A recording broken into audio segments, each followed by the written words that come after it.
sovereign citizen, dude. What's happening, guys? I'm a sovereign citizen from Interville. I know all about the Golden Bridge and how fraudulent it is. They hit me with a really strong dose of OC spray. I want to speak to you, Jeff Sergeant, now! I know the laws, buddy, and I'm waiting for you to do something wrong so I can sue your department. I pay for that uniform, I pay for that car, I'm the taxpayer, right?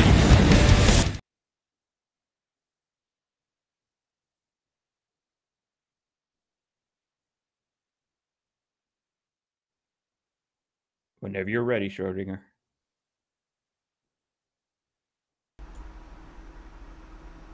Yeah, you're on, Schrodinger. We're live. So is this where we introduce the host? And now introducing our host. Wait, what? Yeah, I'm here. I was hearing double. I didn't know if somebody had their watch page open. Is that the case or no? I have the it on my screen, but I have it muted. So it's not going Same, and I'm wearing headphones anyway, so you'll be able to hear it. No, I'm definitely hearing double. What the hell's going on here? Stand by. Oh, for fuck's sake. It's not me. It's always me, but this time it's really not me.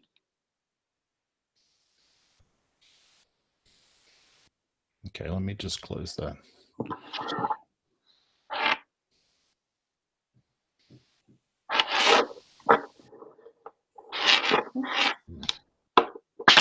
Son of a bitch.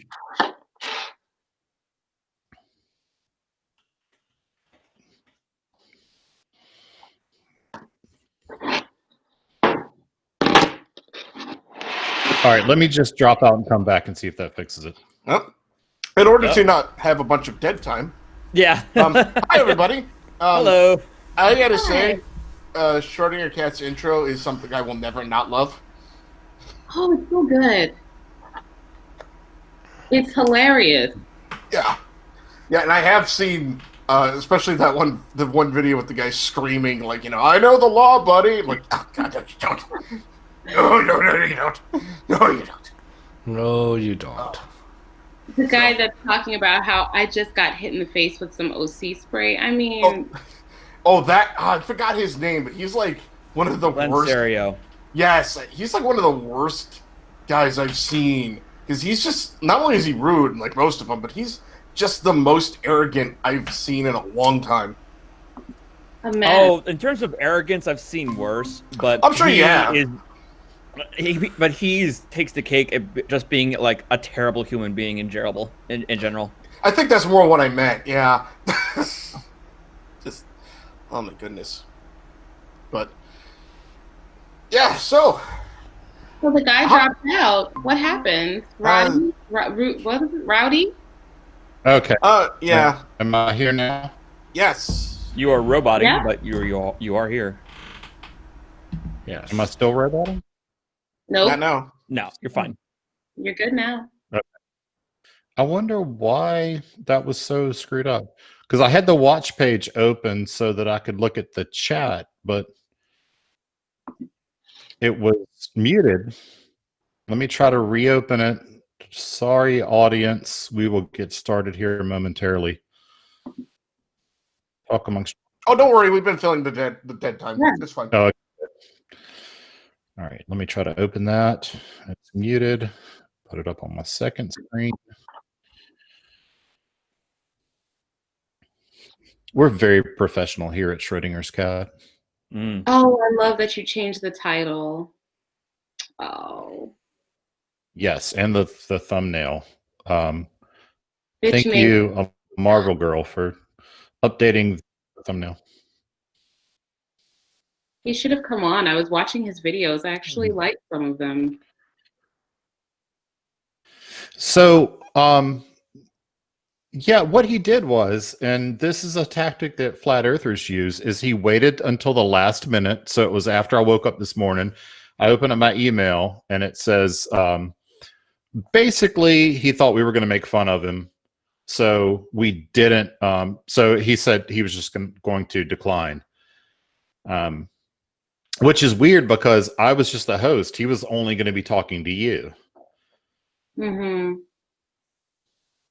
And so I made a little video that Dave, if you want to get that one ready, it's the very first one. It's the one that I think it's just called Rowdy. It's the one I sent you. Yes, I have from Rowdy. Google. I have Rowdy standing by here. So. Okay, before you play it, the 2 points that he made was that he's not like other auditors. And the other point that he made was that, well, when he bowed out, he said that he was afraid, in so many words, that he thought we were going to make fun of him. So this is a video of him with 4 police officers. And tell me if he sounds like a person that would be afraid to talk to a single lawyer. So yeah, 2 points. He's afraid a single lawyer is going to make fun of and embarrass him. And second, he's not like other auditors. Dave, if you can play that, and we can make our own decision. Help you with something? No, I'm just checking some stuff out. Yeah? Yeah. Excuse me. No, this is our vehicle. You Okay. back up. Do not touch vehicle. me. I don't care if it's undercover. You don't get to do our bin here. Back up. Yeah, I do. It's Back it up. Back it up. Back it up. I asked you once, now I told you. D-hand me Now now. I told you. No, I'm telling you. I was polite. D-hand. I literally walked up. So are we. I don't We're give a fuck very, who you are. very polite. You back it the fuck up. Have you been drinking today? You want to go to jail? Then let us do our job. What are you gonna take me to jail for? Obstruction. I'm Okay. trying to do my job. What are and you I'm doing? Stuck here talking to you. You should shut up and get in your car and go away so I could leave. How's that? Go You're away so obstructing we can me. do our No, job. You go away. I told you we're going to arrest you for obstruction if you, You don't can. Get, if you don't get What- moving. I don't need to go anywhere. I can move right there and stand Yeah, right move there. right there. That'd be great. Okay, but I'm You're in gonna the film street. your van. That'd be great. Right You now, get you're on in the the street. sidewalk, we're done. Back up. You're in the street. You get on the sidewalk, we're done. How about this? And how about As long as this? it's out of the way of my car. Shut the fuck up and get in your car and leave. You're a piece of shit. You and you. Reed, you want Bye. to take one to jail? Bye. I'm out of your way. Take me to jail. Go ahead. Come on. Let's go. I'm ready. Let's go. Come on, man. Here. There, now we're good. Thanks. Okay. I told you to get away from the car. That's it. Okay.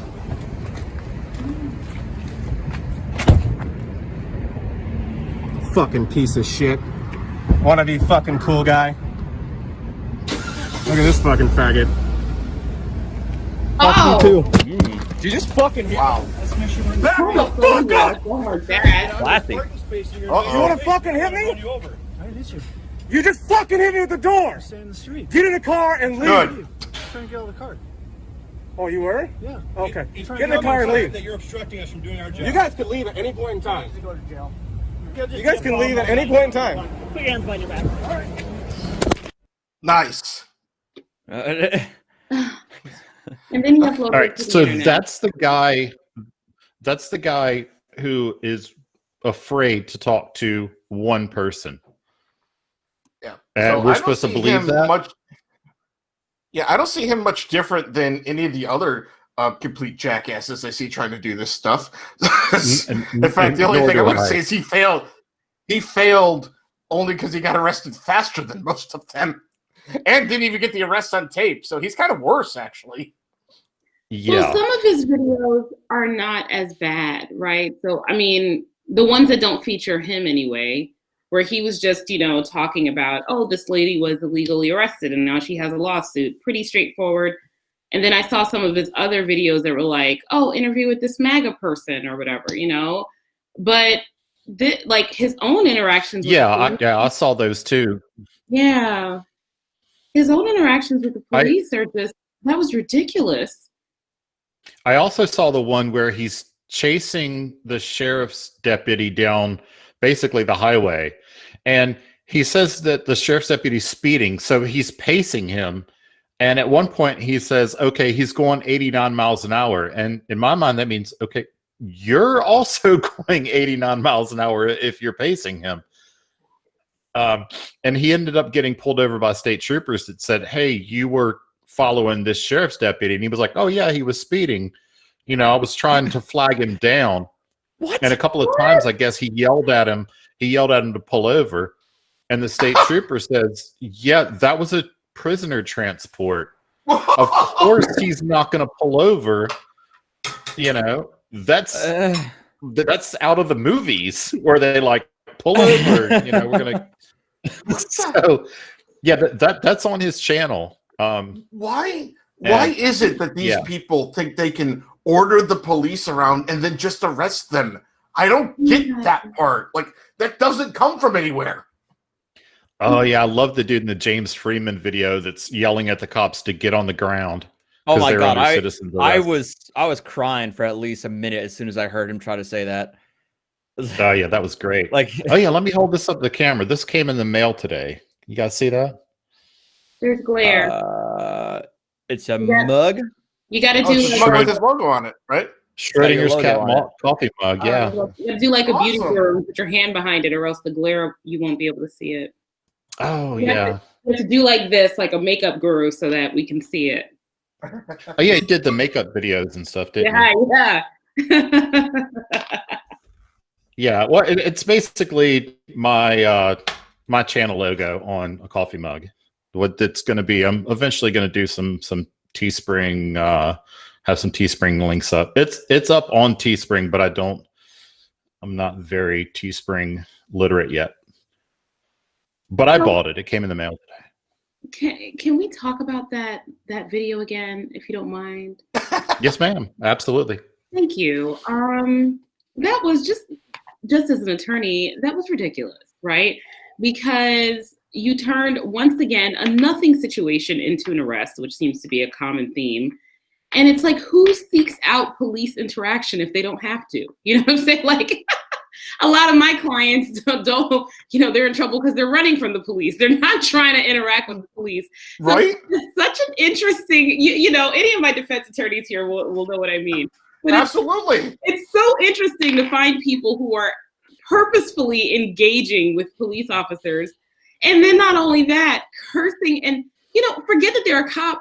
Nobody wants to be cursed and yelled and screamed at, even if you have the First Amendment right to do it. Right. Why are you spending your time doing this? Why? Yeah. And like what would even be considered just misdemeanor menacing against normal civilians. There's case law in Ohio, at least, that actually says that police are kind of expected to take a little bit more of that than normal. Again, just on a menacing standpoint, but this guy's in their face, literally recording in their vehicle, which he's just been told is an undercover vehicle. I'm sorry, that's trying to record the VIN. Yeah, that's basically a safety risk at this point. And then he goes one step further. He posted the video that incriminates him on his channel, and it's still there. As a defense attorney, how do you not facepalm your head into oblivion when you see that? Oh yeah. Yeah, at that point, it's just like, okay, what am I pleading to, and how can I keep my client out of jail as long as possible? I think social media is one of the worst things to happen to me. When I started in 2010, it wasn't as ubiquitous. It was just Facebook, I think.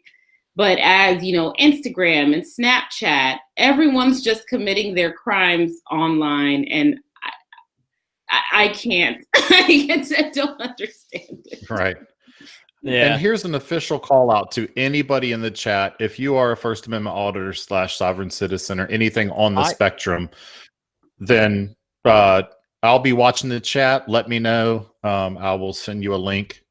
And if need be, we will all mute and let you talk to any one of the three attorneys who are on. Oh, well, first of all, I do want to add that I do think in some regard, there is at least some level of entitlement that goes on to it because, again,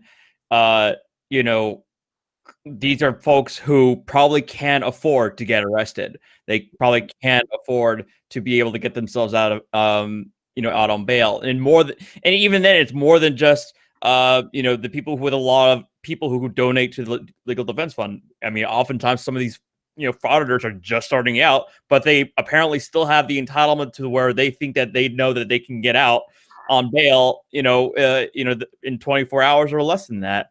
So I think there is a measure of entitlement that comes with these guys doing what they're doing because they think that it's fine for them.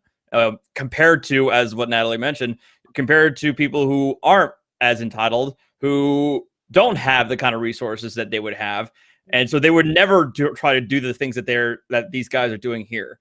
But on that point, on your if you don't mind me making a particular announcement, Schrodinger. I have at it. I did about an hour ago. I did get an email from Rogue Nation confirming that he and I will have a discussion on Tuesday at 7:00. We shall see if that actually happens, considering what happened here tonight. But yes, I will. When do you mean Rogue Nation or Rowdy Podcast? Rogue Nation. Oh, okay. So a different guy. I do know who Rogue Nation is. Yeah. I remember I found out you did actually do one video on him couple months ago. Right. But yeah, I got a hold of him and we'll be talking to each other Tuesday at 7:00 on my channel. Oh, well, I'll be in Manassas, Virginia for that, but same time zone. I should be off work and firmly ensconced in my hotel room by then, so I'll be watching. Nice. Sounds good. Oh, also, and one thing that I did want to point out in Rowdy Podcast's favor, he does seem to be one of the only First Amendment auditors that I could tell that seems to have a job. So that's one point in his favor. If you know of another one, let me know, because I can't think of one.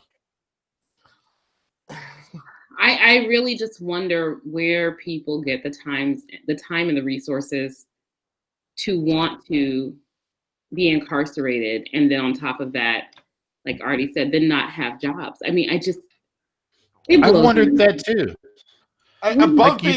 Above being incarcerated, they're getting charged with crimes. Right. Like, think of James Freeman, Patrick Roth. Like, these people travel the country, just going from state to state, getting arrested. Who funds this? Yeah. I'm just so confused by it. I shouldn't even say confused.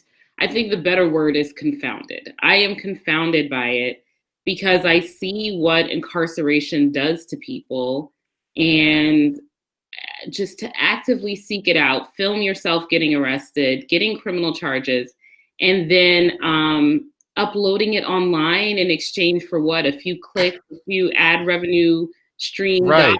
Like, it just doesn't seem to pay off. I don't get it. Right. Somebody in chat just said Rogue Nation just got arrested yesterday. Yes, that is absolutely true. He did just get arrested yesterday at a DMV. Which makes wow. How do you get arrested at the DMV? The only thing I do at the DMV is get bored. Right? Wow. Please tell me there's a video of this someplace or an article or something. Well, I had been looking since yesterday.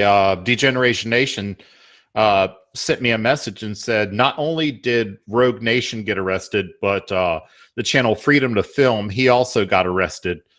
And I did see that video, but it looks like it was recorded on a potato. So, I mean, I just really couldn't do anything with it. It was so choppy and pixelated that it was awful.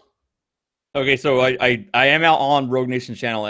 All he has is a video of him driving home from being released in jail and talking about, I guess, what happened with his arrest. But of course, he's recording this while he's driving, which is as they do.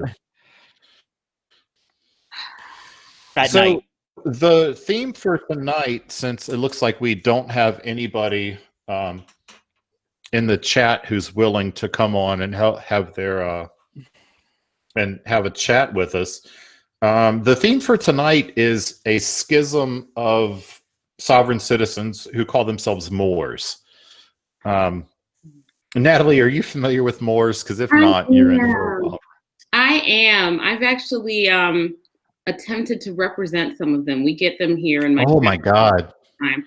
They won't take my representation. I've tried. I really have really tried to help them, but What state are you licensed in, Natalie, again?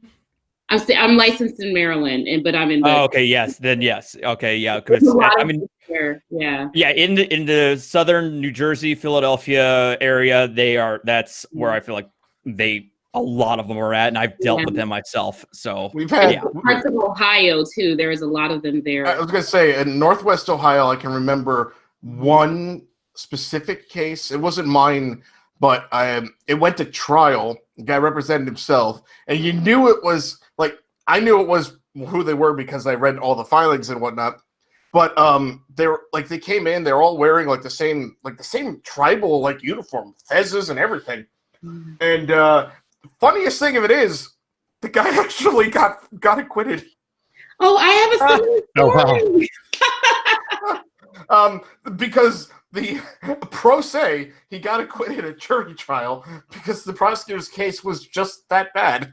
Yeah. Wow. I have a very we had one that planted his Moorish flag on the trial table. Right, but he had a flag, a Moroccan flag, planted it on the table, had a jury trial all by himself, and won just because the state's case was just absolutely awful. Yeah. Somebody in the chat, I guess, called M Stone, is wanting a link, but I don't see who he is. Hank, thank you for the $2 super chat, by the way. He said, is Moorish a synonym for moronic? Not exactly, but it works perfectly well as well. That is actually, Deacon makes a good point that I would love to know. Is I feel like it's already been answered, but I feel like I have to wonder what actual folks from Morocco think of Moorish sovereign citizens. Oh no, that's been addressed by I think it was Virgo Triad had a video about that, but I know that within the last week or so that has been addressed. But M Stone in the chat, I don't see you, so type something back in there again if you want to come on. Otherwise, Dave, I sent you a video with a window smashing / tasering. If you want to cue that up. Yes. Windows smash and I'll keep looking for this M Stone character. All right, should I start? I turned my camera off just to save bandwidth. Yeah, unless anybody's got anything to say, no, we can start this stupid. Is it okay if I? Yes. Can I answer one of your chat people's questions, Gerswald? Absolutely. It was a really. You're the star of the show. Oh, I am. And thank you again for having me. I really appreciate it. It's just so nice to speak with all of you guys. So Gerswald 3 asked, legit questions to Lawyer Girl. As a defense attorney, how does it feel to represent people you just gut feeling know they're guilty, but have to represent them anyway? That is such a good question that I get all the time, and I'm sure you other attorneys can relate to that question or have had it at some point. I think OPT in particular. Yeah.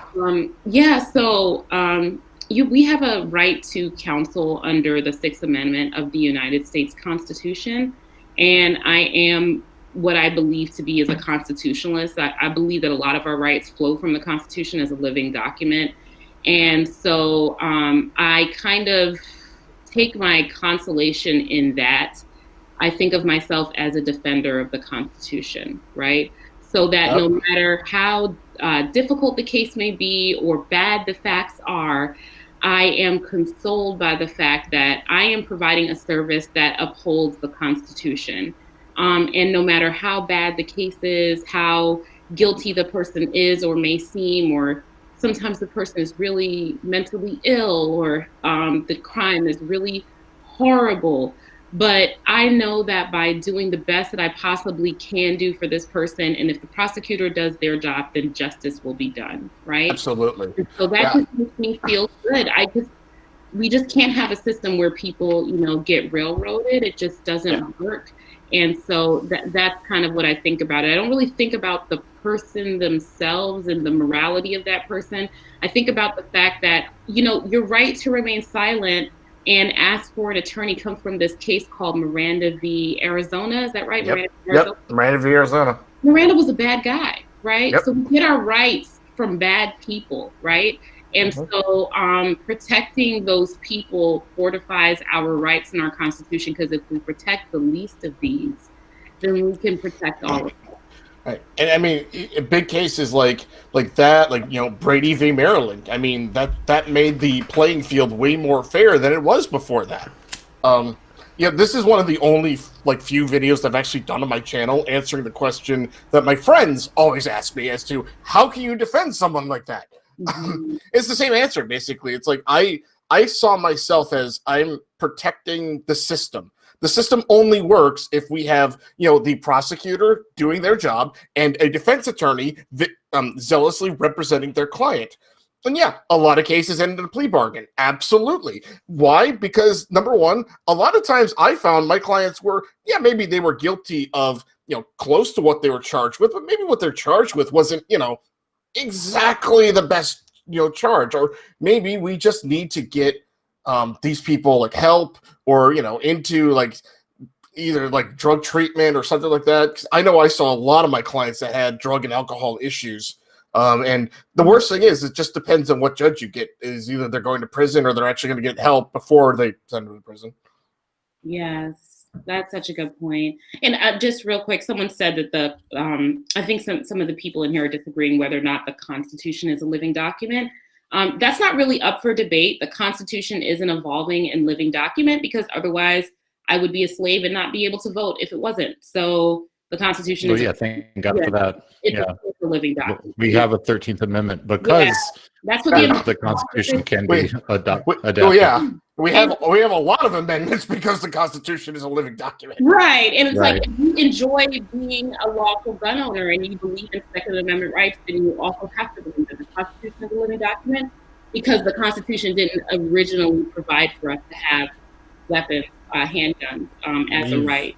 We've even repealed an amendment in the history of the nation. It was the big oopsie with prohibition. So no, right? Thank God for that.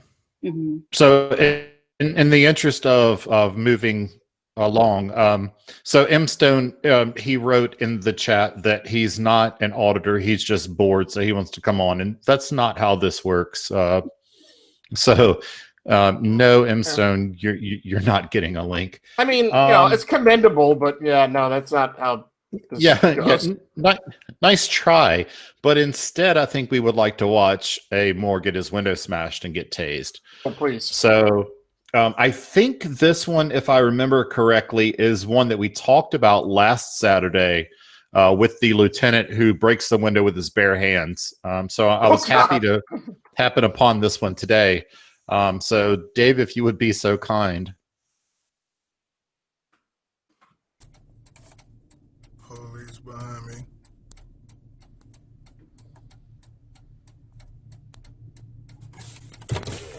How you doing?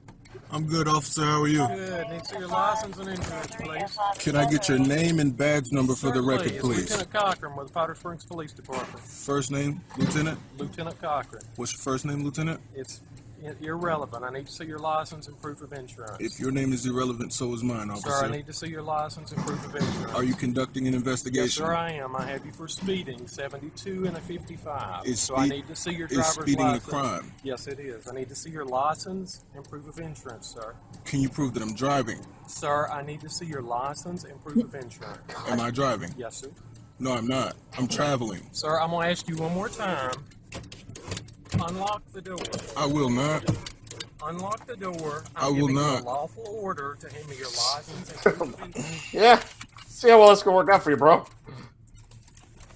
Oh, he's up there. Mess this stuff up.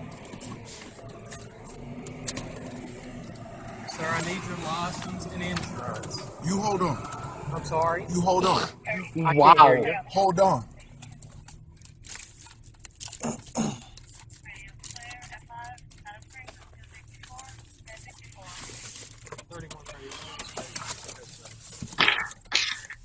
Sir, I need your license and proof of insurance. I'm going to ask you one more time. Sir, you can continue to film. I just need your license and proof of insurance. I am going to continue to film. And it is not a crime for me to travel without a license. License and proof of insurance, sir. What you may have. I'm giving you a lawful order. What you may have. What you may have. What you may have. He's trying to hand him the bullshit paperwork. Whoa, whoa, whoa. Damn. This is assault. This is assault. No hand. You broke my windows. I do not consent. I do not consent. This is police brutality. Stop. This is police brutality. I haven't done anything.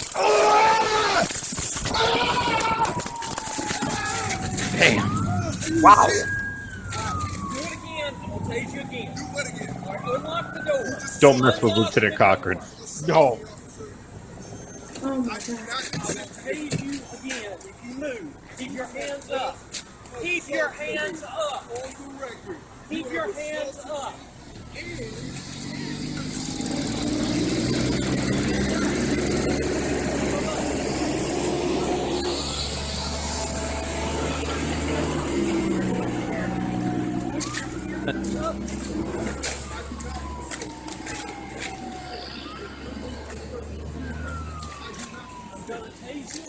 You do not give me your hands. He's still I'm going not strong. sure what happened. His Yeah, he screen is. kind of went. Yeah.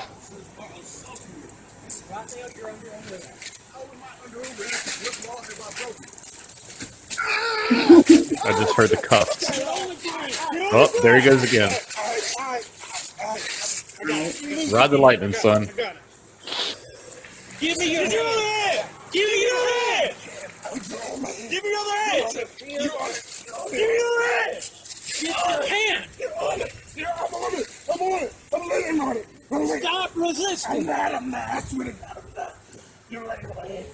Okay. You got it? Okay. Yeah, you can only estimate what's going on or guess what's going on without the camera. Yeah.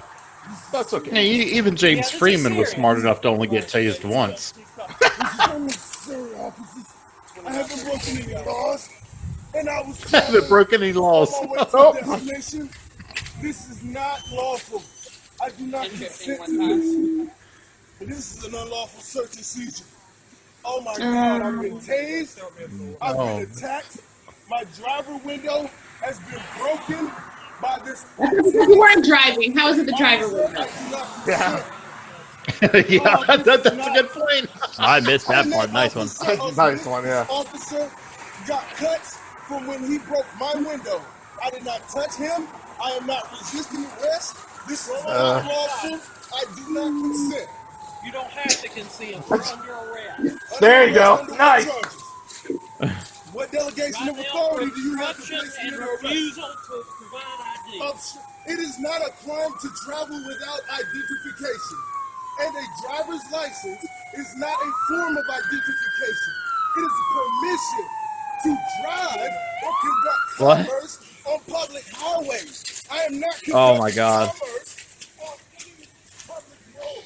I am traveling freely to go visit a female friend of mine, and I'm being assaulted and kidnapped. This is not lawful, and I do not consent.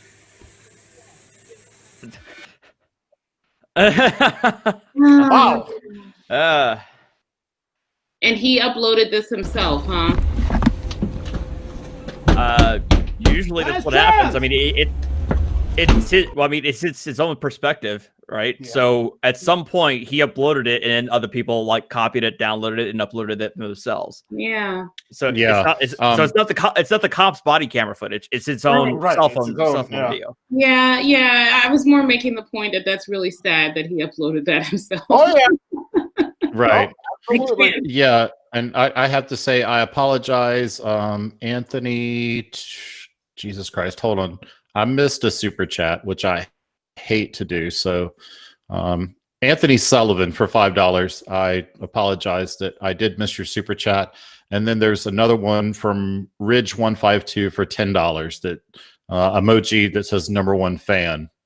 I think that other people might dispute the number one claim, but I do thank you for the $10. And then RSWW for $4.99 says, enjoy this stream and the panel tonight.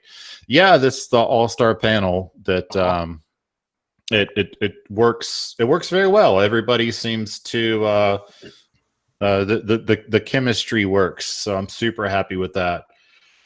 So that was Lieutenant Cochran, who has made the rounds. He's pretty popular. Yeah, he's one of those who clearly is like, he gave the guy a chance, but he wasn't going to let him go on for too long. Lieutenant Cochran is an OG. He's an OG, so he's. Nice. He didn't even put gloves on. No, he didn't. Like, he just grabbed that thing. Wow. He just smashed it. Yep, just smashed it. He didn't smash it. He pulled He pulled. Yeah. I mean, well, yeah. That old man yoked up strength, like that. Yeah. I've been doing it for a long time. Strength. You gotta be careful when somebody is when a situation starts to get tense, and then there's somebody who's just extraordinarily calm. That's the dude to look out for. Yeah, that's the guy you don't want to mess with. Absolutely. That's an amazing thing. Absolutely. That was some John Wayne stuff right there. Well, I still am impressed that it was a lieutenant who was doing a routine stop. I mean, usually that's above their pay grade at that point. Yeah, I said that before. Like, why is a lieutenant making a traffic stop? But apparently he was up to the task. Yeah. So there's that. Now, do we want to watch? It might be something as simple as he was just like on duty or something, or just like going to whatever, and just happened to pull this guy over. Maybe, but he definitely earned those lieutenant bars. Heck yeah. So do we want to watch Moors versus bounty hunters? Because I have questions about bounty hunters. If bounty hunters can even do, I mean, I'm sure that they know the law, but I'm not 100% sure that they can do the things they did.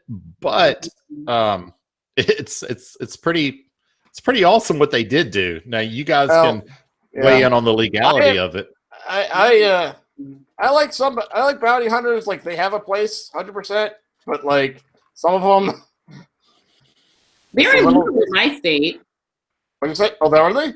Yeah. No, we actually do allow them in Ohio, to some extent. It's there's a whole statute for it, and I've not actually ever seen one like come up as far as like any issue goes. But yeah, no, they're not allowed at all in my state. Well, nice.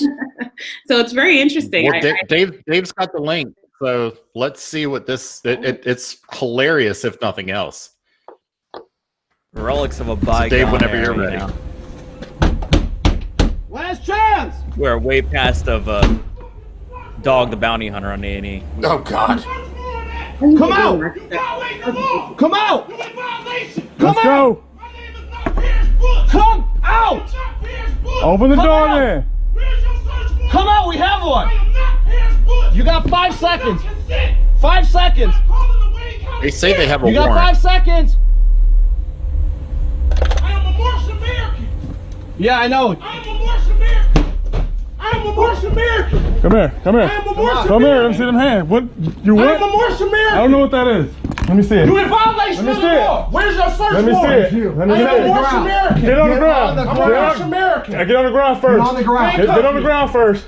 All the way. Who are you? All the way on the ground. Where Bail is bonds your- company. where is your search Bail bond warrant? on the ground. Where's your search 1, warrant, sir?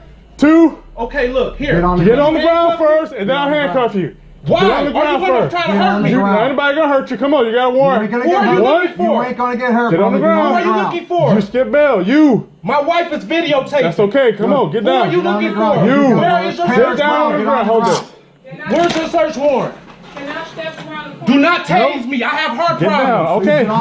Where is your Get search on the warrant? ground. Where's your search warrant? Sir, listen. Where's your search warrant? Listen. Listen, okay, give me 2 seconds. You're a sheriff. You are not a sheriff. You're in violation of the Constitution. We're not gonna. You're in violation of the Michigan Constitution. Turn Where's around. your warrant? Turn around. Where's your warrant? Turn around. Michigan, Turn of course. Where's your warrant? Dude, you about to Where's get your tased. warrant? You are You not about a to real get police tased. officer. I don't have to I be. will lean you and sue you. Do You what you will be gotta do. sued. That's fine. You're in violation Do of what the you gotta United do. States Get Code. down on the ground. Title 18, No. 291. You want me to cuff him? Deprivation You of about to rights get- under color of law. Cuff him. You're violating the Constitution. I got him under control. Under duress and coercion.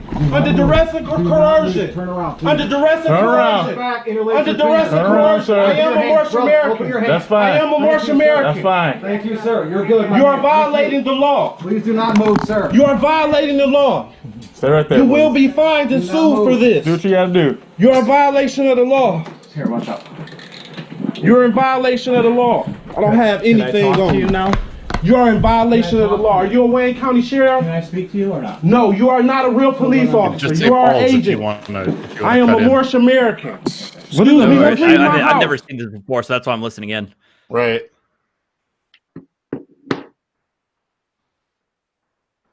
So I just looked this up.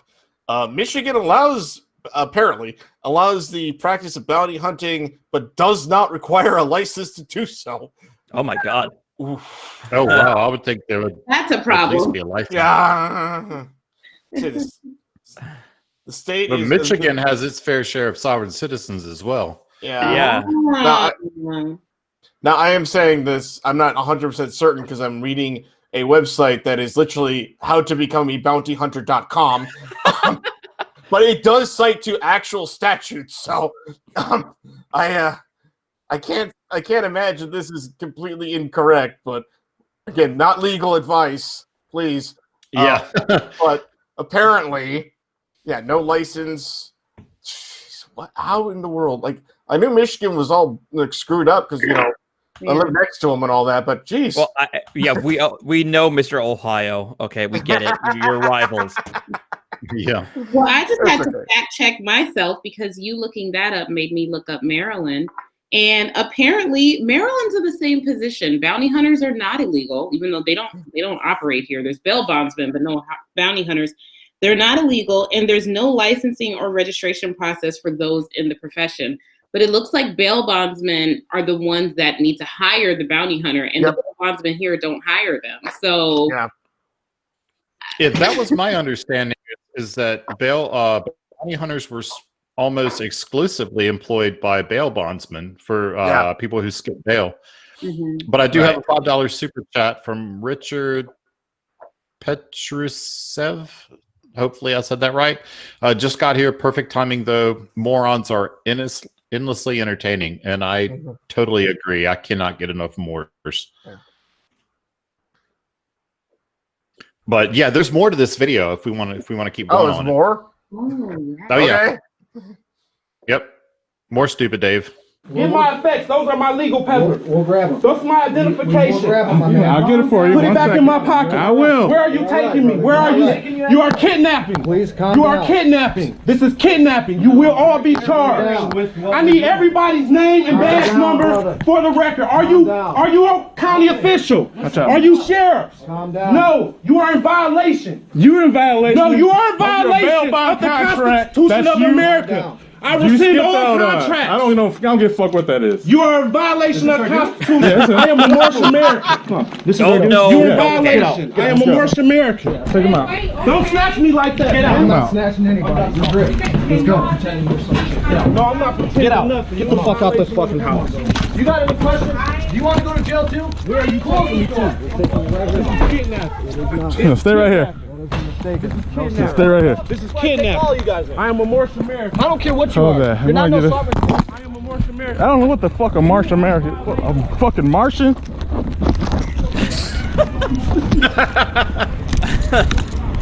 That's funny. Martian American. I mean, if we had those, I'd actually be okay with this. it would make more sense. Right.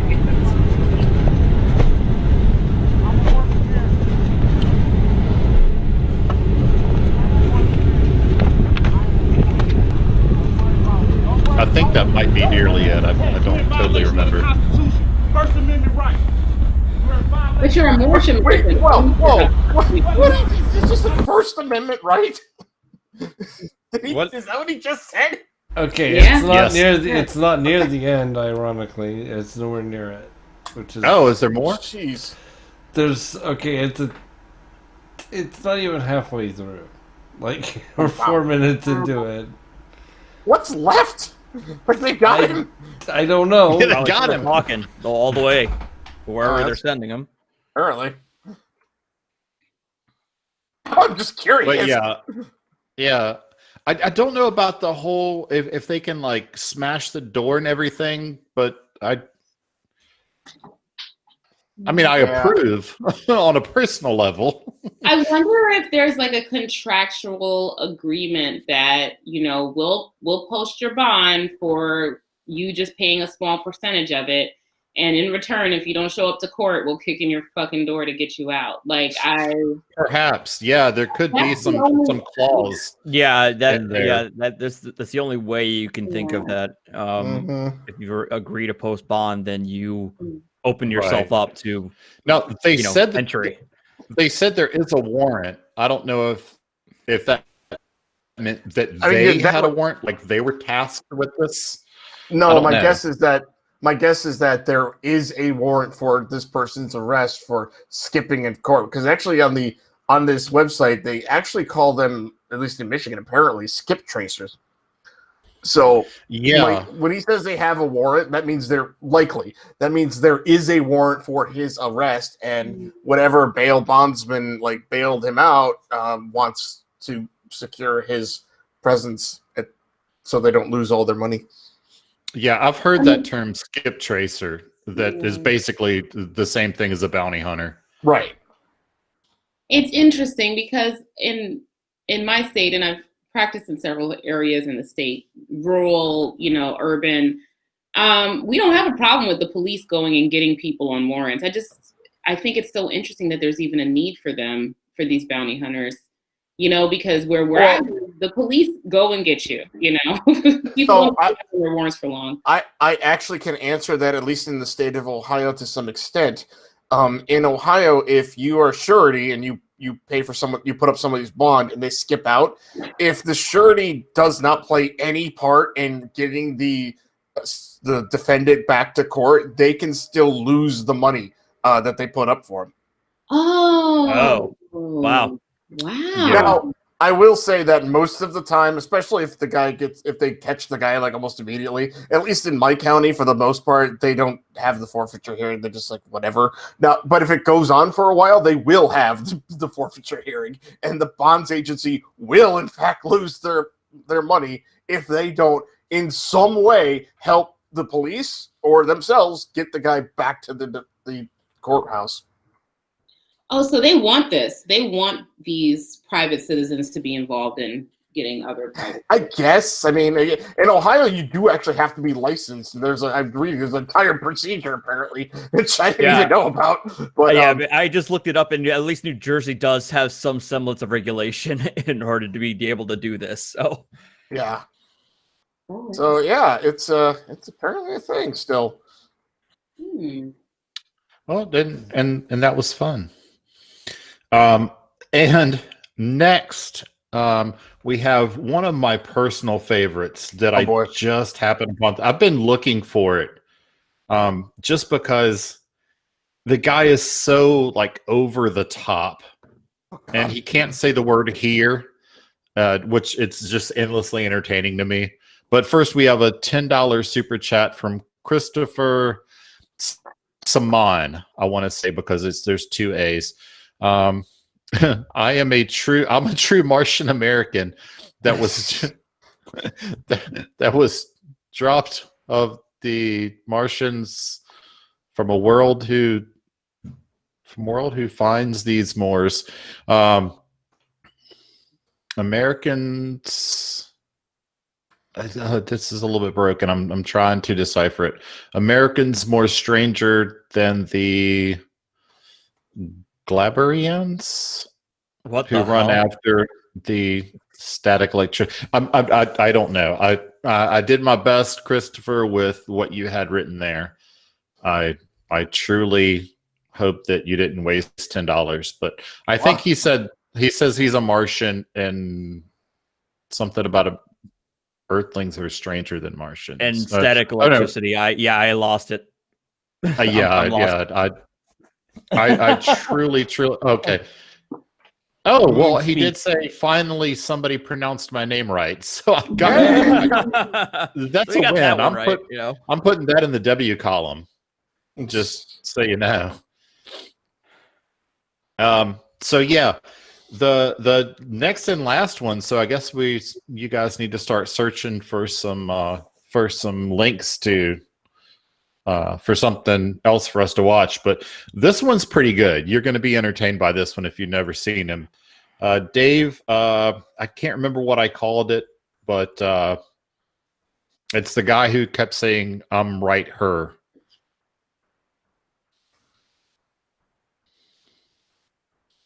Would that be the foul mouth fail? Yes. That's the one. Okay, yes. Very entertaining. We can do this. All right, here we go. He's very happy about the fact that he's about to get arrested. Very happy.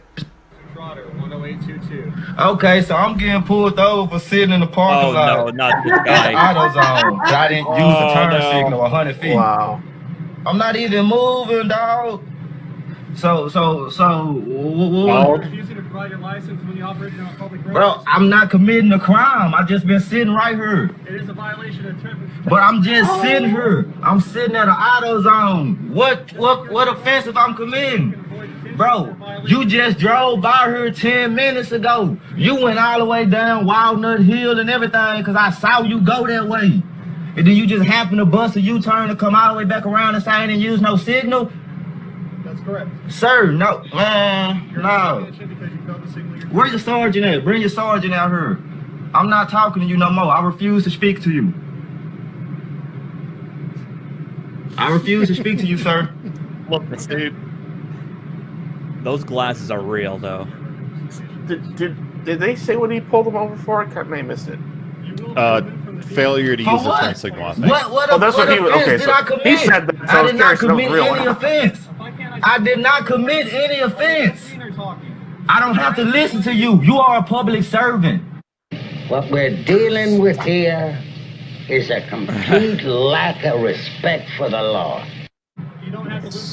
I did not commit no offense. I'm just sitting in my car, minding my business, and you pull up on me, harassing me. Bro, I have not committed. Can I speak with your supervisor? I just want to. Can I speak to your supervisor? Can I speak to your supervisor? Can I speak to your supervisor? By law, if I'm not committing a crime, I'm not required to give you my identification. By law. And I'm just sitting at an AutoZone. I have not committed no crime at all. Yes, you have. No, I have not, sir. Can I speak to your supervisor? Pause for a second, Dave. Can I speak to your supervisor? No, you cannot. Okay. I just wanted to pause to say, Natalie, you have a big fan in the chat that says that I don't know if it's a him or her, but it read, "I am in love with Natalie the lawyer." So tell your husband, put away his gun, no big deal. Just That can be a platonic love. Thank you very much. It is definitely a friendship type love. We're gonna just declare that right now. I'll take it. All right. More stupid. Why can't I speak to your supervisor? Because it's not required. What do you mean it ain't required? I want to speak to your boss. That's like going to McDonald's and somebody get your order wrong. You say, "Let me speak to your manager." At least he admits he's being a Karen. You work for me. You a public servant, correct? You a public servant, correct? Sir. Sir, you a public servant, correct? Sir, listen. No, answer my question. You a public servant, correct? Sir, answer my question, please. You a public servant, correct? Sir, you a public servant, correct? You, according to the law, you are required to answer every single question I ask you. No, he's not. Oh, that's bro, because cool. you're a public servant. You work for me. It's in your mission. I would love somebody to point out these laws to me sometime where the police have to do X, Y, and Z. I just love to know where they They got to go buy you a soda and like rub your ears, you know? Like, what the hell? That's just so funny. I would love to know the certification. They must give me Umox. So, the person said, sorry that you're married, but you are easy on the eyes. And then someone else says, Natalie is cute. And someone else says, Natalie is awesome. Dang. Well, I'll just you got some fans in the chat. Compliments and boost to my ego. Yeah, can we just turn this into the Natalie Love Fest show? You'll be tired of me soon enough. Thank you very much. Very kind. And some Pure Chaos says, I love all you guys platonically. Oh, thank you. Yeah. Finally, I'm not left out. Dang. Right? At least somebody loves me. So fake laugh. I just trying to hide the pain. I can't get enough of this guy miss saying the word here. It's just I could just play it in a loop.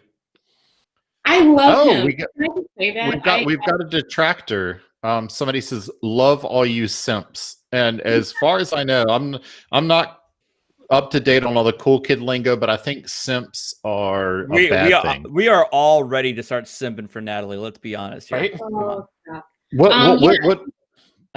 I think simping if a man is nice to a woman, then he is only doing it because he wants, stuff. It's a guy who is either he is trying very desperately to he's like stuck in the friend zone gifts type thing. Gifts who's trying to impress upon, give gifts or whatever to a woman with the expectation that she's going to return the feelings. Or on the other hand, I also buy this one, is that they are a guy who is unwittingly being taken advantage of by said woman who is actually knows what she's doing, but the guy is too much of an idiot to realize it. And ooh, therefore, I like the second one. I like that one. Wait, Natalie, are you using me to get more subscribers? Is that what's happening here? Well, I mean, she wouldn't be here otherwise. Oh, geez. Once in my younger days, I think it was in my early 20s, I realized my friend and I, it occurred to us at the same moment that I had been used in a physical way by a girl. And we both at the same time just looked at each other. We're like, I got used. Like, it was like, I was so proud of myself. I was like, I got used by a girl physically. Like it was that one of the happiest moments of my life. And Artie, this is about to be the happiest moment of your life, because for $10 from the Catnat, I love Artie. Heart. Oh, thank you, Cat. I know you actually like my cats and not me, but I still appreciate it nonetheless. So that's what everybody watches my channel for, let's be honest. They are cute. All right. Should we go on with the stupid, or do we have anything else about real quick about him, about the guy in the video? I love him. Absolutely love him. He's entertaining as hell. Yeah. Okay, that's all I want to say. It's not done. There's more of him. I can't. I remember seeing this a long time ago. I just cannot get over his Dexter level glasses. They are. I mean, that's what actually more so than the accent and anything else. Those glasses are real. I love it. He's just so thrilled about the situation that he's in. That's one of the things that's just like, he's so happy that he's getting all this attention. It's like, what is it called when somebody thrives on negative attention? There's a word for it. I'm blanking on it, but yeah, he's just soaking it in. Yeah. So yeah, I guess let's watch some more. mission statement. It's in your mission statement, sir. What's my mission? Now you abuse. You tell me your mission statement. You supposed to be protecting and serving me. What's the mission statement? I'll tell you what. What's the mission statement? Supervisor on the way, another element's on the way. If you don't remove yourself from the vehicle or identify who you are, we'll remove you. I'll wait till your supervisor get here. Place under arrest. I'll wait till your supervisor get here. Actually, I want to place you under arrest now. No. Exit the vehicle. No. Good. Break your window. Why you gonna break my window? I have not committed a crime.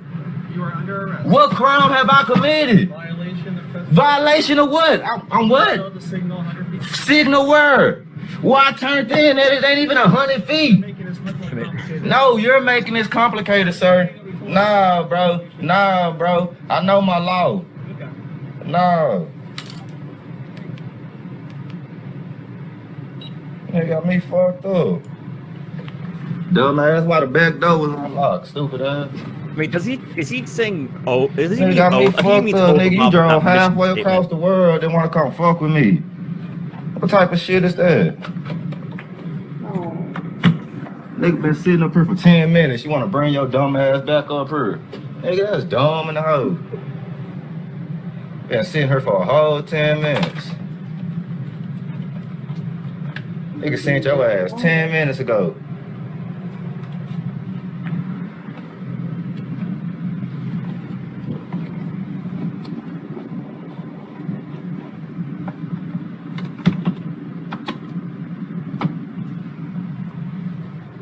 Bro, you see these hoe ass laws, bro?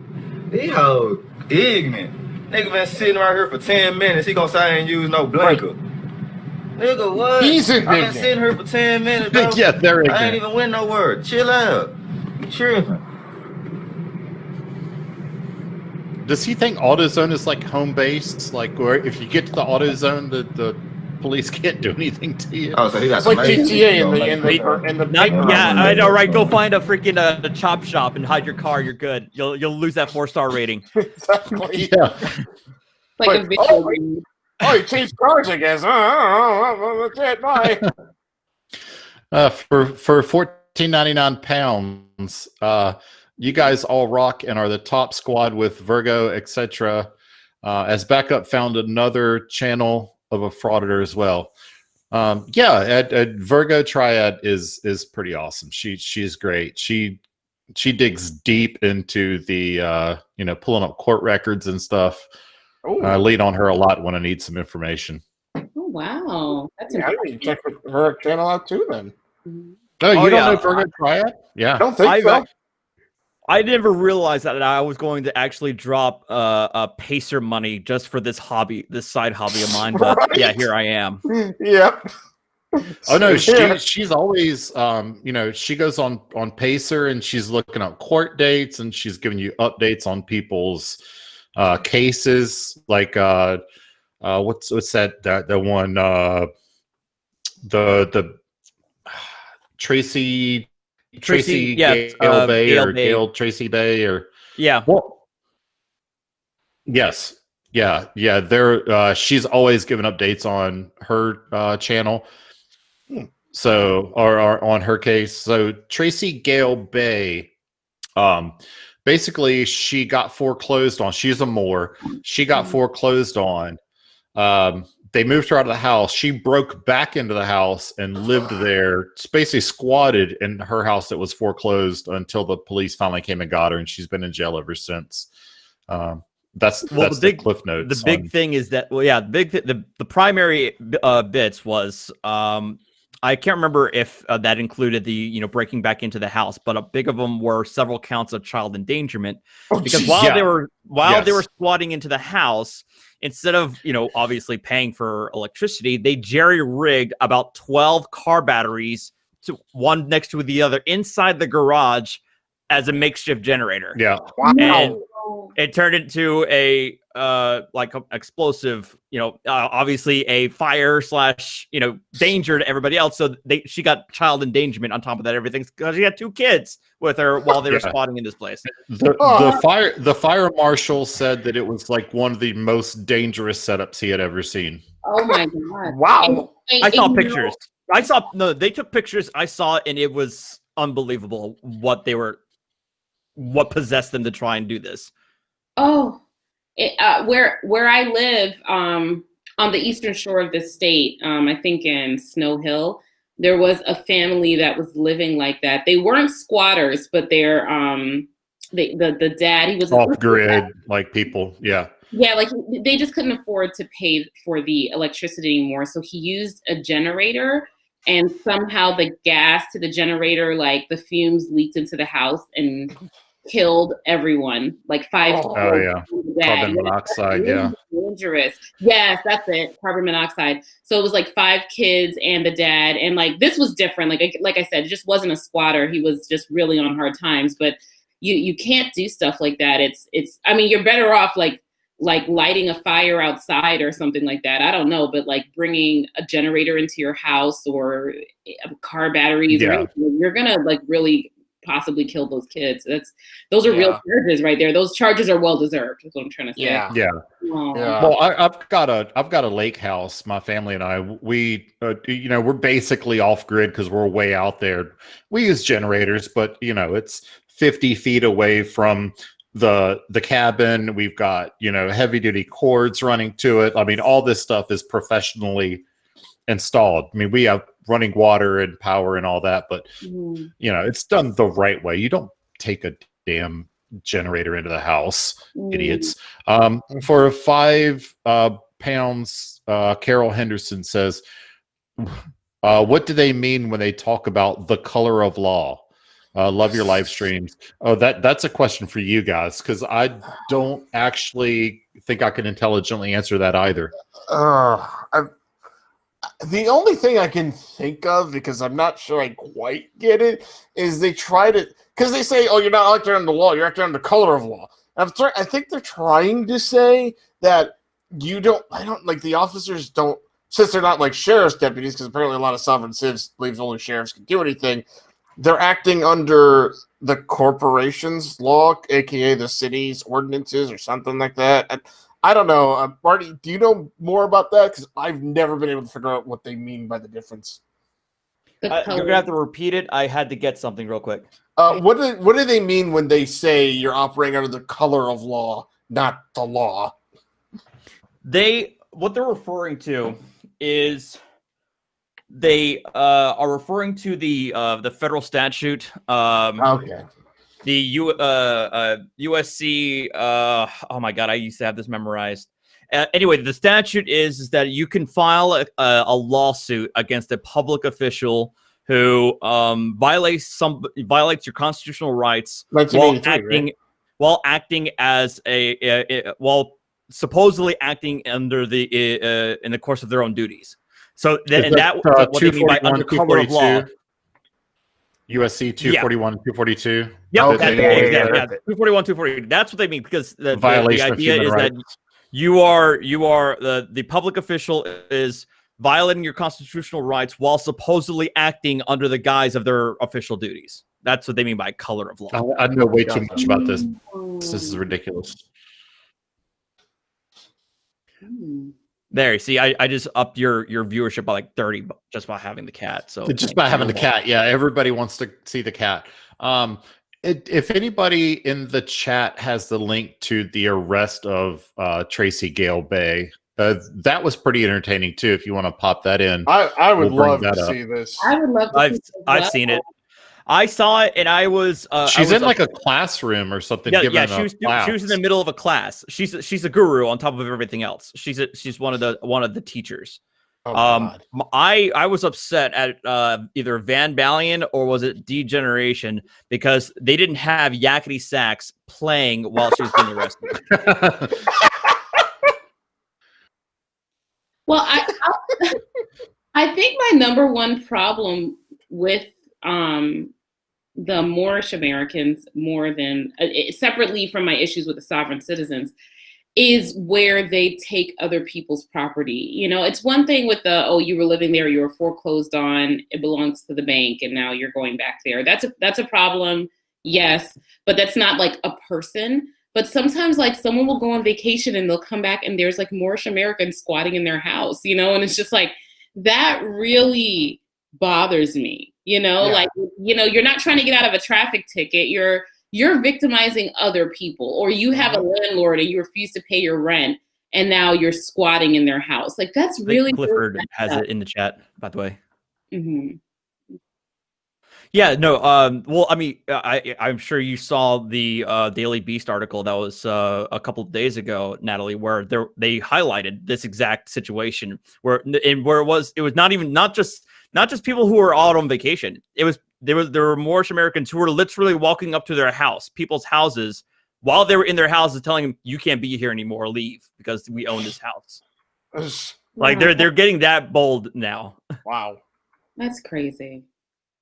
And that's mean, right? Because these people are just trying to live their lives, and here you come, like, disrupting their peace. What's wrong with you? That's the thing. What's worse is that you frighten a lot of people, because let's be honest, this is something that we know that on the internet, the average person may not know what's going on, and then you have this Moorish American who has vaguely legitimate looking legal documents that make this claim that you are now you've been evicted or something like that, and the owner doesn't know what the hell they're doing.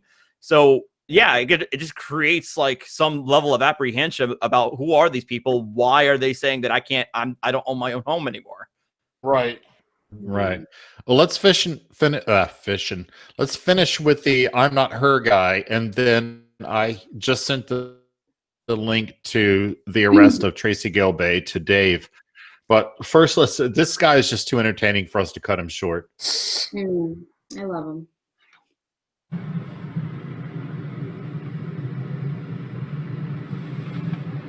Boy, they tripping. Look at all these laws. Cause I'm sitting at the AutoZone.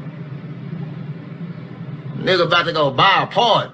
I'm trying to go buy a fucking part. And these hoes won't fuck with me, man. Bitches won't fuck with me. Look at them. Look at them hoes, man. Look at them. Oh, here he comes.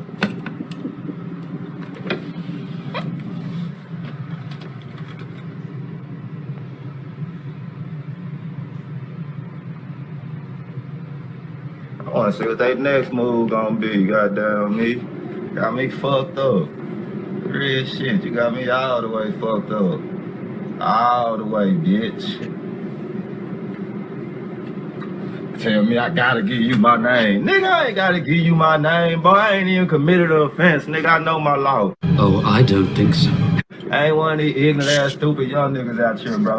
I know what I can and can't do, and what I can and can't say. And I don't have to give you my motherfucking name, nigga. Got me fucked up, bitch ass nigga. See what this whole ass I think he thinks he's gonna drive away from this. I think he does too. He does. Yeah, he clearly does. He thinks he's owning this officer right now as like more cop cars are pulling up. Right? I'll drive off on that bitch ass. Don't do that. You got a job offer, y'all. How that turned out. I'll take off on your ass. Hope you got to hear me. Probably missed that interview. Stupid are you?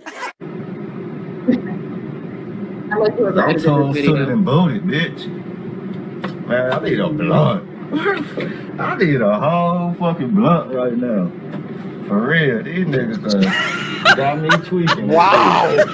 They tripping. As he's looking for the weed in the car. I need a blunt right now, yo.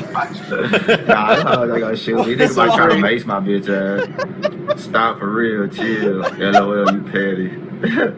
You better cooperate. I am cooperating. Wow, bro. I know my law. They ain't about to hand me up on no dumb shit like when I was a young nigga. I know my rights, man. I know my motherfucking rights. How you gon', bro? This law passed me 10 minutes ago. 10 minutes ago, I've been parked right here. I've been parked, just sitting here trying to see what part I'm gonna get. Out, there's no time and the next thing you know, I'm getting out the car and he behind me. What? Right. Talk about I ain't using my motherfucking signal 100 feet. Well, a long time ago. The hell you mean? Like the turn in was like right after the next. Man, these niggas verifying any reason to fuck with a nigga. Any reason. Mm-hmm. Where the sergeant? I want to talk to the sergeant. Fuck the street worker. Fuck that that's street gonna help. What the fuck is that? Yo, hold on. This is all off subject. Damn, you can't zoom in on this bitch. Bro, what? Is he? What? Really? What? Really? What? Never go for retard. We need to do better 2017, man. Holla at you.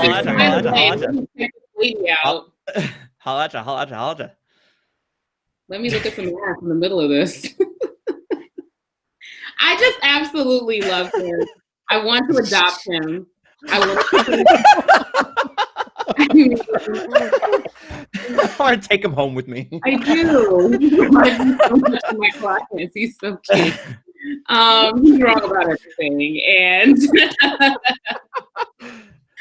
oh God, he's like a perfect example of like what I tell people not to do when interacting with police.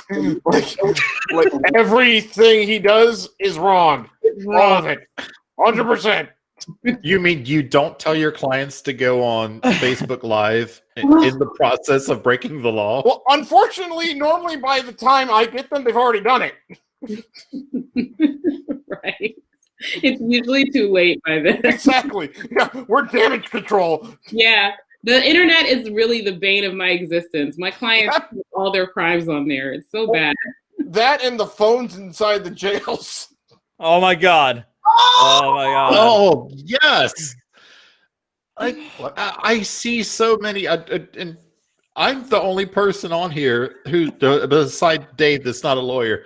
But every time I hear one of these people admitting to crimes on the jail phone, I just cringe. Like, what the hell are you thinking? Oh, you have no idea the number of times I've like had not like a great defense, but like at least some arguable, possible kind of defense to be completely ruined because my client decided to call his girlfriend and just tell her everything that happened.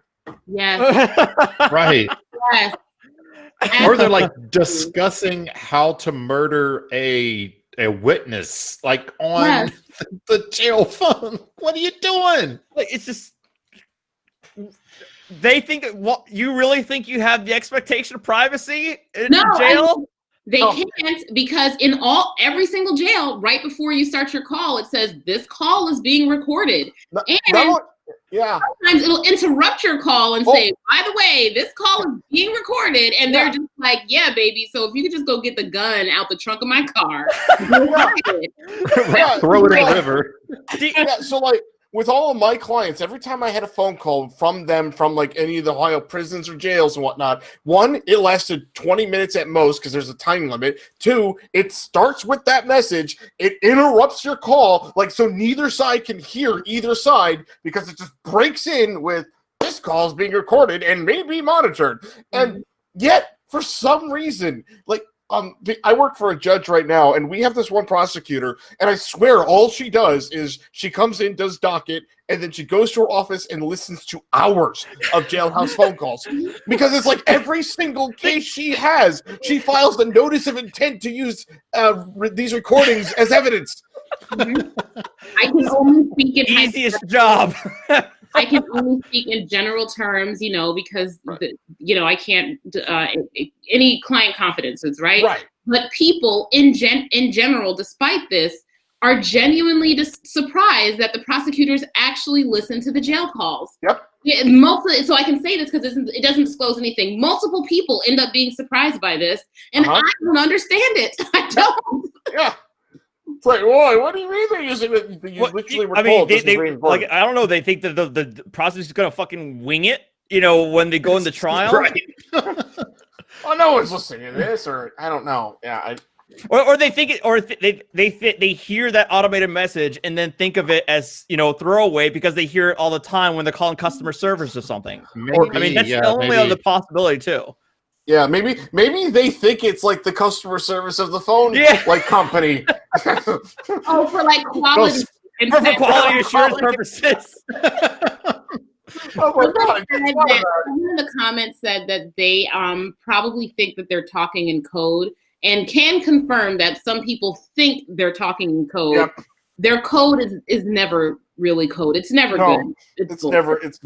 The police are pretty good at figuring that stuff out. The Sopranos, all right? Right.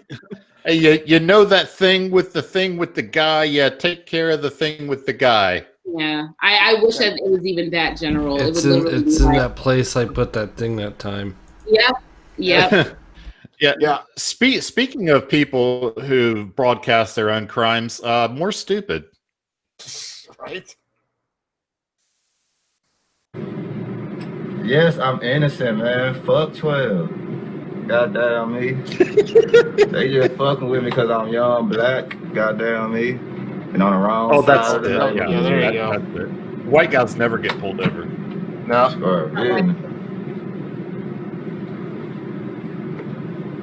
I do got some shit I gotta hide. That's why you got stash spots a little bit. This guy is fucking stupid! That's why we got stash spots.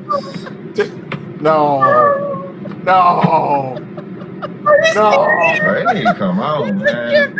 I'm ready to go, bro.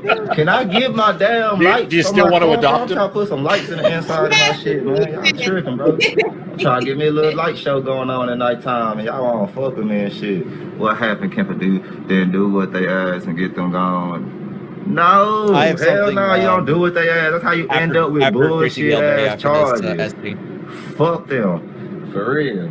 That's how you end up with bullshit charges by doing what they ask sometimes. Sometimes y'all talking about you gotta take the Malcolm X approach. You know what I mean? Would you please shut the hell up? You can't just turn the other cheek all the time. We gonna always forever be going down this same cycle of injustice. I'm just saying. You keep Malcolm out of this. What I do, being black on a Friday, I ate my lips because they black ass niggas. But nah, for real though, being black, driving a Crown Vic, what they pull you over for? Bro, they didn't pull me over. I was already parked. I've been parked for like 10 minutes. I'm just sitting in the car trying to see, like, price match which part I should get. And shit, next thing you know, I got a law behind me. That nigga passed me like a whole 10 minutes ago. There's no expiration date.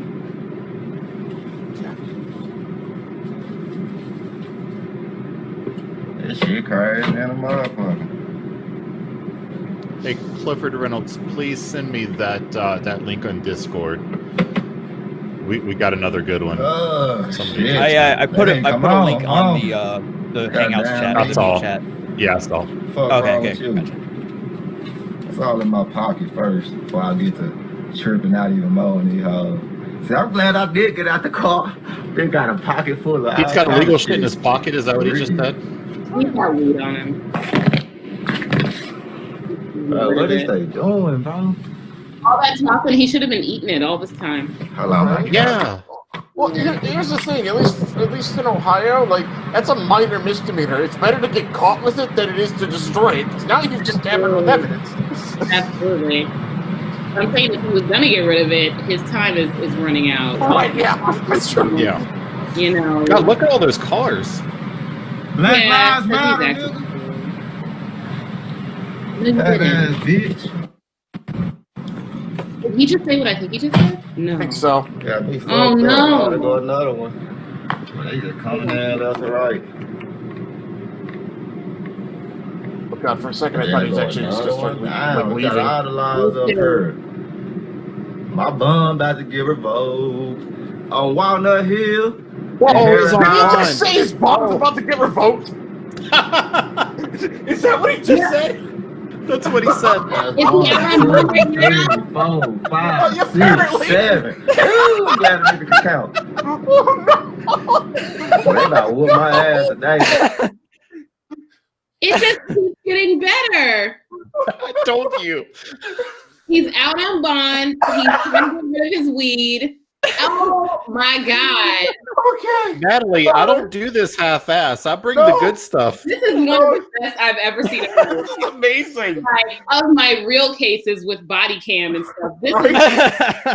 This is Can I seriously get a link to this? Like, I gotta show this to people. Oh my God. Yeah. well, I can send it to you. Remind me. This is amazing. He is the worst. He is in so much trouble. Yeah, he is. And he posted this. So all you have to do is go download it and show it to the judge. Yeah. Yeah. It's so good. How much more is it, Dave? I don't remember. I think I remember this being a fairly long video. It's actually I think they long. smashed the window. We're almost done. We're almost done. Oh, okay. Okay, good. We got like good, 2 good. minutes left of this. Yeah, it's pretty All right. good. Yeah, because we've got others. Yes, we do. So let's finish this guy. They about to knock the goals out my mouth, nigga. The gold type shit out my mouth, nigga. What I did, man. Well, I ain't do shit, Brody. I literally was just sitting in the parking lot at AutoZone. Just literally sitting here, scrolling on my phone. When I about to get out the car, I noticed it's a police behind me. At first, though, when he got behind me, the nigga was just standing out his car behind me. Then he gonna get back in when he see I see him and then turn his lights on. He was trying to sneak up on me type shit, trying to trick a nigga. How was he sneaking up on you? No idea. The big ass police cruiser. Yeah. Yes, sir. How you doing? Well, I'm doing all right. Just roll down a little bit more. I feel safer with the window right there. We're not bad guys here. Man, I mean, the way your other guy just came at me and the reasonings and everything, I feel like my life in danger. So, like, my whole thing is, sir, I've been parked right here for 10 minutes before he got behind me.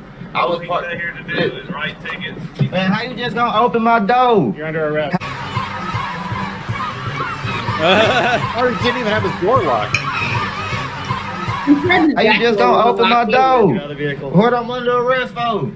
But how you just gonna open my door like that? Don't resist, it'll be a felony. What is you talking about? What am I under? Can you tell me what I'm under arrest for? Yes. What I'm under arrest for? Violation. What traffic violation? Get out of the vehicle. What traffic violation I'm under arrest?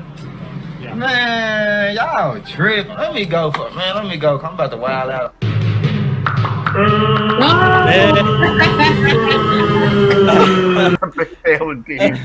about to wild out.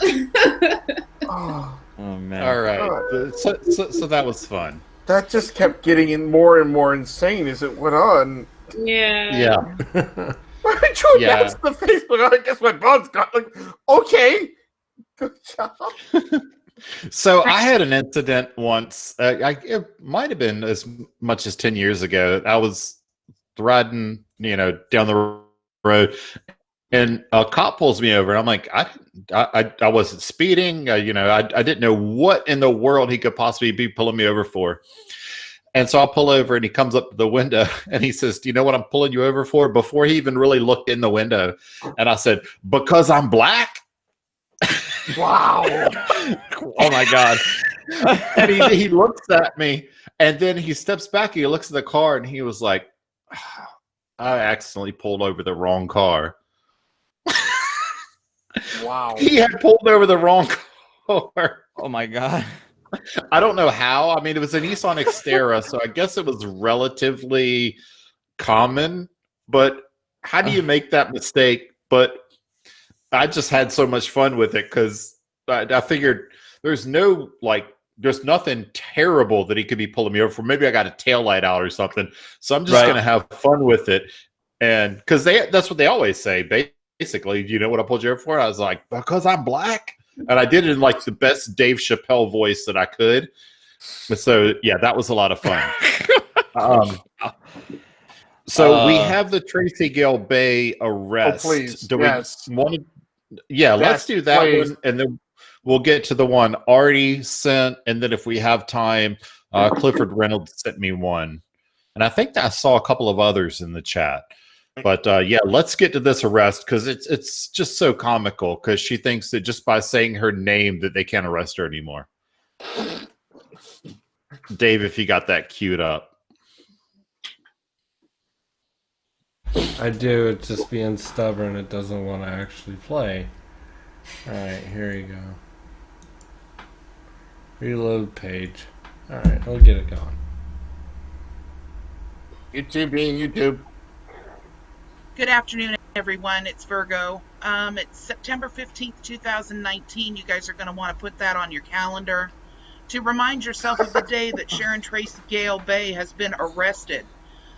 Our watchdog, Goober's Opinion, was able to get it live. So what I'm going to do is put the link in the description for you. and have you guys go over there and take a look at the video that he has. I understand there's a warning across it, but you can still see everything fine. I believe that another copy is floating around that's a little bit more clear that will be going up later on, but I want to make sure that you guys have the opportunity to see this. It is Goober who was able to get it first, and I don't want anybody scooping him, so everybody head over there and subscribe to Goober's channel and thank him for being alert enough to actually see when this was getting started so that he could put the recorder on.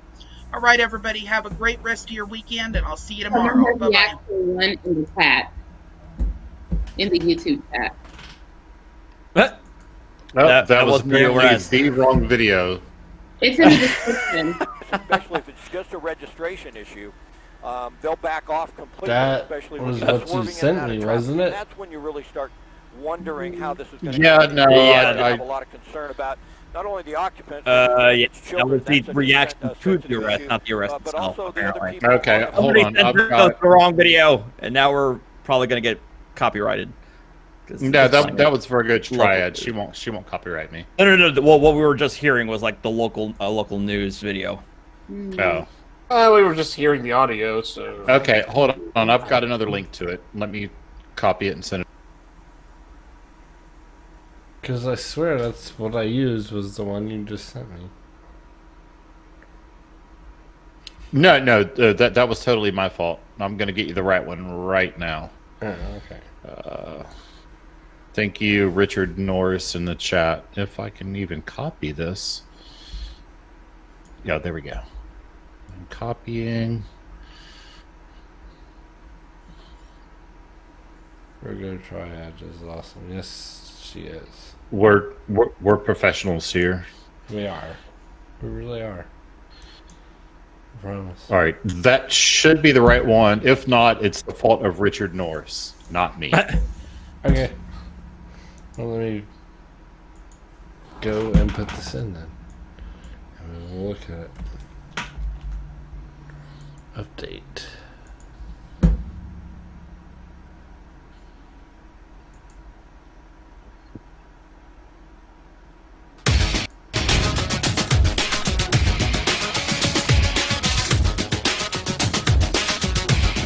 For what?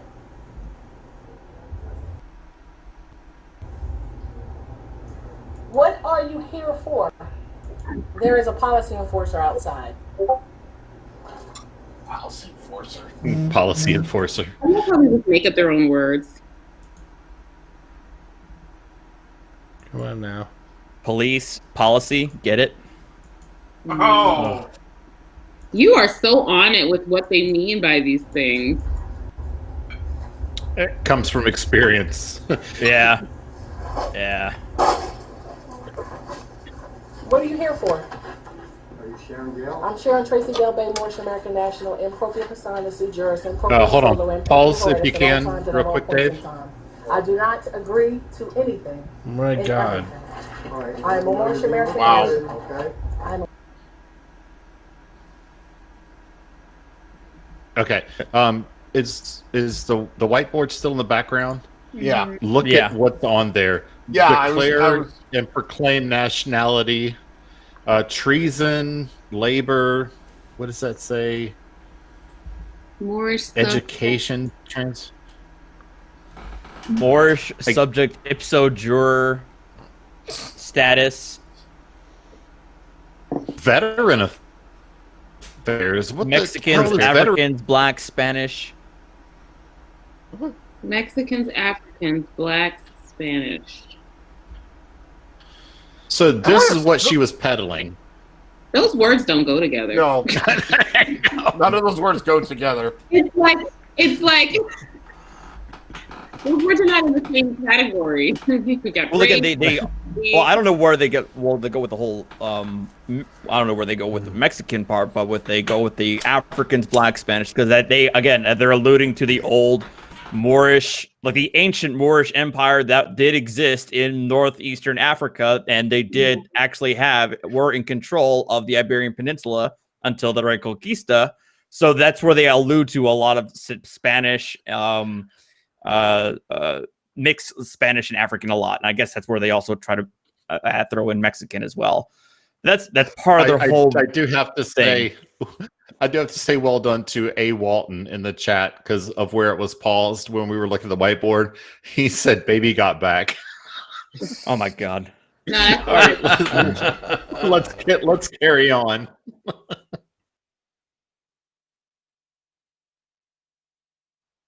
Now I can't look. Just press Moorish play. American National. I'm outside the jurisdiction of any of you, and each and every one of you. No, I'm not. I am absolutely No, I'm not. Absolutely not. No, I am not a ma'am. I'm Sharon Tracy Galbay, Moorish American National. Sharon Tracy Galbay, Moorish. What's the charge? Sharon Tracy Galbay, Moorish American National. Please do not resist. That's all I'm asking. I am Sharon Tracy Galbay, Moorish American National. Improprio responde to jurors. Improprio solo. Improprio harass. Trayvon, get all of my children, get all of my things. You are fine. Back up. You are fine. This is why they're getting deported. Because they know you are Moorish American nationals. Yes, they know I am a Moorish American national. They know they're outside of their jurisdiction. They know they're human trafficking. They know this. They absolutely know this. You wait. Civil orders being violated. Take my cell phone. Okay. Take my cell phone. Trayvon. You're not touching anything. Take all of my things. You are protected. You are protected. You are protected. You are protected. Trayvon, make sure you get all of my things. Where are you taking her? So, why is he being arrested? Yeah. So, what is the story behind this? That was, I think, for the child endangerment charges, wasn't it? I think Right, that's what that along with the squatting and she's the one with the 10 battery generator thing. Yes, okay. Right. That's that is, Well, yes. you can hear the kids in the video. I mean, Yeah, they're that's there. really sad. That's really sad. And she says that the police are going to get deported. Like, Yeah, what does that even mean?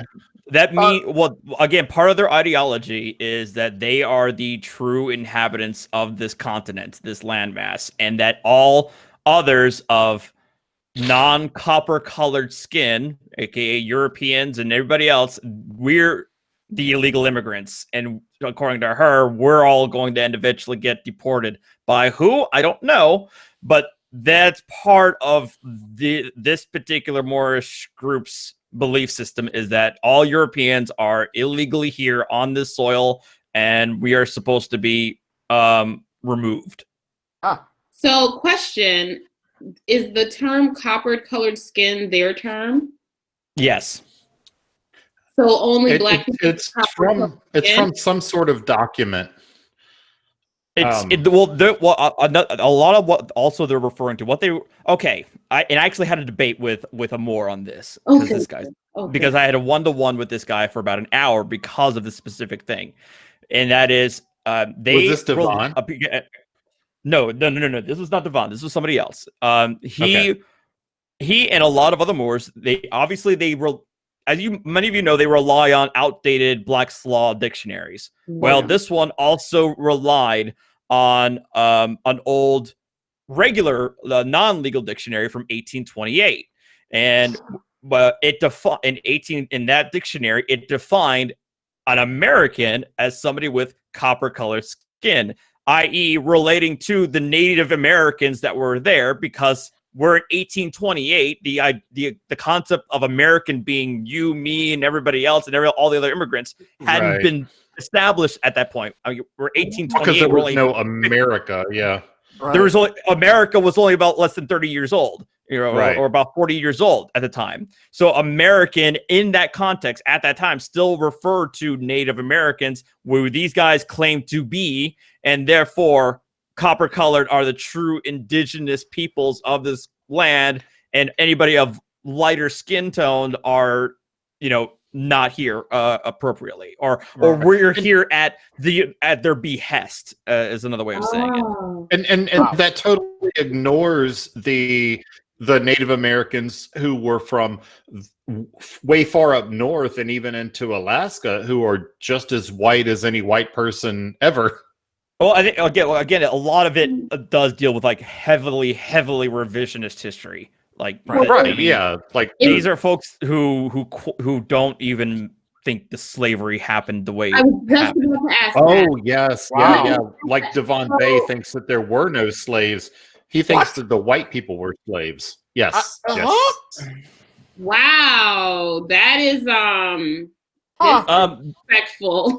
Well, I mean, combine that with the fact that a lot of these guys are a lot of Moors are so in deep with this Moorish ideology and also pseudo legal ideology that they refer to their own children as chattel.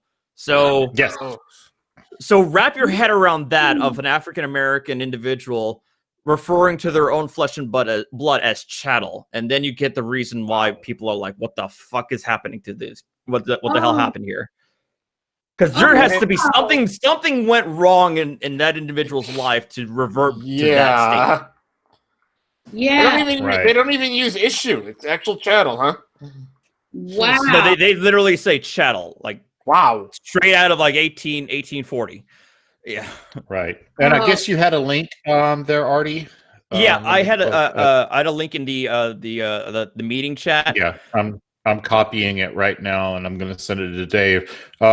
Give us a little primer, if you would. Well, I think. Well, here's the thing. I wanted to show it, even though everybody else has probably seen it this week. This is Van Ballian's latest video, the courtroom video. Yes.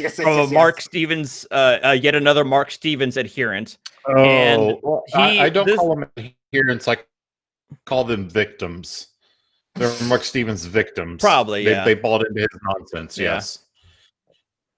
But the reason why I do this is because this is easily my favorite judge out of all of these videos I've seen, because I think he not only perfectly handles this guy, he also, I think, I hope gives him a lesson in what it really means and what it actually means when somebody's freedom is on the line. And trying to give him at least some level of perspective compared to what he's doing for a simple traffic violation. So that's why I love this judge, because he was calm, firm, but also unbelievably professional, and that's why I love it. So I wanted to get everybody else's perspective if they haven't seen it yet. Before we start, a Marvel girl, I saw your apologies. No worries. I hope you feel better. Yeah, absolutely.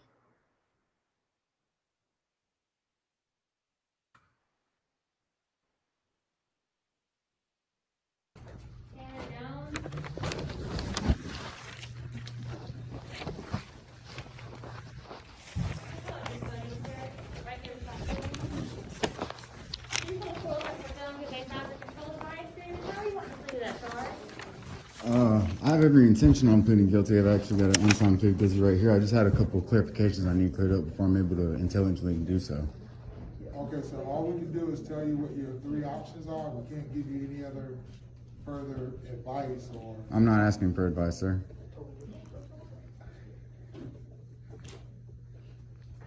Okay, sir, what's your question? Do I have the right to be informed of the cause and nature of the charges and proceedings against me here today? That's what we're doing here today, sir.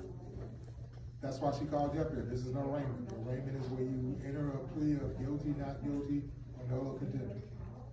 Yes, sir. Was that a yes or a no? Okay, I'm gonna have you sit down. You're talking to a court. This is no joke. You don't get to address me that way.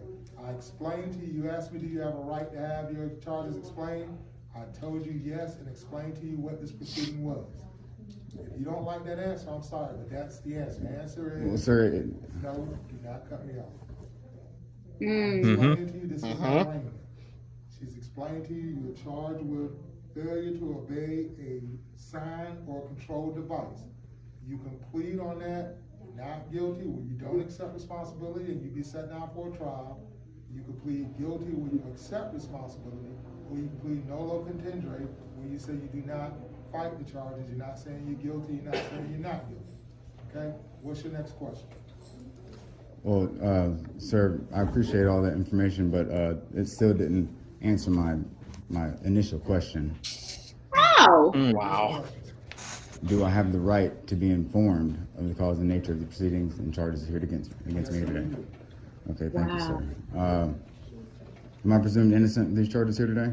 Yes, sir, you are. Am I presumed innocent of every element of these charges here today? Yes, sir, you are. Is jurisdiction an element? Yes, sir, it is. Am I presumed innocent of jurisdiction? Yes, sir, you are. And has the prosecution provided any evidence of factual evidence of jurisdiction for the court, yes or no? No, sir, they haven't. And I'm going to say because they're not required to at this time because this is not a trial. This is an arraignment where you enter your plea after being informed of the charges that you face.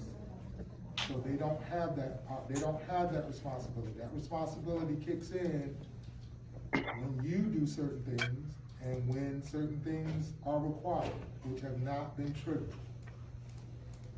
Do you have any other questions for the city? AKA I'm file a moving motion to challenging the- Being very patient. Lack of jurisdiction, What cause are you citing lack of jurisdiction, sir? because the prosecution has not provided any factual evidence Can we of jurisdiction. can we pause this for a sec? You have to. This is not a trial. This is Yep. Pause. So I was thinking about this. Obviously, jurisdiction is always an issue, but and as some of us know, there is this thing called subject matter jurisdiction.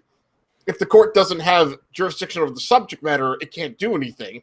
Also, it has to have jurisdiction over the person. But what he's trying to argue here is venue, because he's trying to say, well, has the state proven jurisdiction? Well, yes, they wrote the complaint with your name on it. No. What he's actually trying, because if you understood who Mark Stevens is, then you kind of have an idea. That's the thing is, I actually haven't seen this guy. Yeah, there's a whole backstory to this. Okay. The script that this is literally a script that he's reading off of, and the script has been seen in God knows how many videos, and it's authored by Mark Stevens, who is a self-proclaimed anarchist. And what he's doing is the jurisdiction that he's challenging the ability, the court, to enforce any kind of law on them, any statute, code, even constitution. So it's a matter of, it's not, oh my God, Google, leave me alone, you big brother. I'll be right back. I got to step away for a second. Yeah. So many times the judges think that the guy's challenging subject matter jurisdiction, which they're obviously going to say to do is no, but no, he's trying. And if you know Juan Galt, he's actually been he's been a great resource, and he's been actually going after Mark Stevens specifically, because he is a very successful guru in the sense that he's had a lot of victims. So that's what he's trying to do here. Is he's trying to get the judge to say he doesn't have that the state doesn't have the ability to enforce anything against me.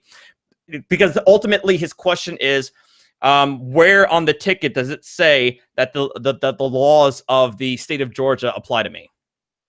Oh, that's what he's ultimately asking. Strange. Okay. Yeah.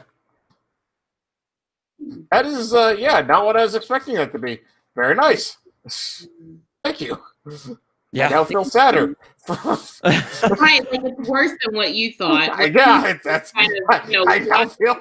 No, that's the thing. Like it's not something that you, me, and everybody else understands about jurisdiction. No, this is a guy who's trying to have a philosophical debate. It's like, what is the state of Georgia? How does this piece of paper have anything? Have any ability to tell me what to do or enforce anything upon me? That's Mark Stevens' philosophy. That's his shtick, and that's exactly what his script tries to do. The problem with this guy is that, and a problem with many of the victims, is that oftentimes they end up having to go off script because it doesn't happen the way they think it's going to happen. Like this, did no one ever notice that doesn't happen? they just like, oh, it's gonna work at some point. You said there's a billion videos online of it's not working. Because supposedly behind Mark Stevens's paywall on his website, he has all the success stories, but oftentimes they are usually ones that are dismissed because the cop didn't show up, or they are and Natalie, you might know because you're in Maryland. Oftentimes they'll say "no le prosequi." Nale prosequi. Mille perseque. That's not a here in New Jersey, but I know the term. But when I looked it up, for short, yeah. Yeah, but what I've looked up for myself when I dealt with somebody from Maryland is that oftentimes it'll say that on the docket, but that doesn't mean that it was dismissed, but it was like refiled in a different district sometimes, Could be. or refiled in a different court. So, like, because we use that term in Ohio all the time because I don't know. But nulli prosequi happens a lot when in felony court, when the prosecutors are basically saying we're not going to proceed with this case. What else can happen is if this is going to be charged as a felony, sometimes in Ohio, instead of going directly to the grand jury, it starts as a complaint in municipal court for a preliminary hearing, and a lot of times those get dismissed, especially in my county, because our grand jury meets all like 5 days of the week. So they'll just, if the guy wants a preliminary hearing, they'll dismiss and just walk everyone over to the grand jury and just indict him originally. Yeah. So. But yeah. Yeah. So here in Maryland, the nulli prosequi, or the null process, we call it for short, is a dismissal. But just because a case or a charge is dismissed doesn't mean that that's the end of the case, right? And so the same goes for us. If I guess your municipal court is our district court. So if a case is charged in the district court and my guy elects for a preliminary hearing and they don't want to have the preliminary hearing, they'll just indict the case and null pros the charges, and then the case comes up in circuit court, Yep. But, yeah, that's exactly what I was That's thinking. exactly the same. So that's usually what's probably happening to these guys, is that their cases are just getting dismissed in district court and then brought originally in circuit court. That's what I'm thinking, because the case that I was looking at, the guy said, "Hey, they prosecute the case," but then he doesn't tell his people that it was refiled in a different in the circuit court, and he was found guilty, or he pled guilty to the charges, but he doesn't tell that to his. Of course not, because that would ruin the narrative. That's very dishonest. There's no way that that's a success, because that person is being convicted in a higher court. That's like the opposite of success. Exactly. Now, I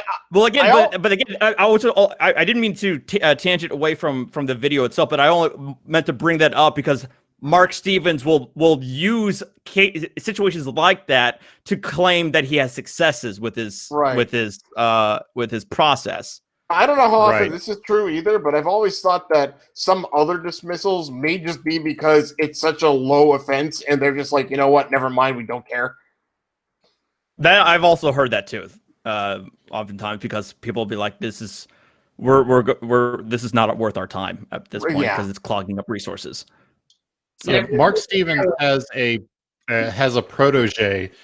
His channel used to be called Ethical Anarchism, and he's changed it since then. But he espouses all of this same ideology and claims that there's all these victories. And I said, please show me one, just a single one that was decided on the merits that was a victory.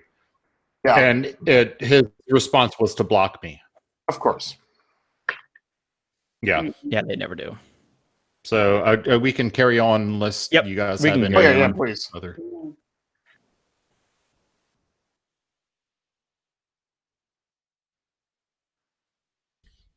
Dave. So how do y'all even have jurisdiction to accept my plea if jurisdiction is not an issue right now? Because, sir, this is an arraignment. You got a ticket by a Gwinnett County officer on September the 11th, 2020. So that creates the reason why you're in this court. That gives the court jurisdiction over this particular offense. Do you not see? Show them a copy of the document, which you signed on September the 11th.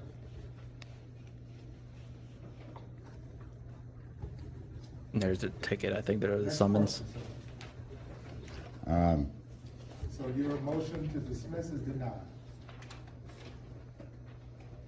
Well, I'm not able to intelligently enter a plea if evidence of jurisdiction is not present. Not intelligent, able to do anything apparently. You signed on September the 11th, So 2020 of this year. that ticket is what gives y'all jurisdiction? Yes, sir. Could you show me where on the ticket it says that? I don't have to show you on The address. That sigh, though. Yeah, that sigh. It's like, here we go. Show it to him again. It states the law and it states the offense that you've been charged with. That is a violation of law in the state of Georgia. It is alleged to have occurred in Gwinnett County on September the 11th, 2020, which is the venue and the jurisdiction of that particular offense. So that is the jurisdiction and venue in which the law allows me to sit in judgment of this case. How would you like to plead, sir?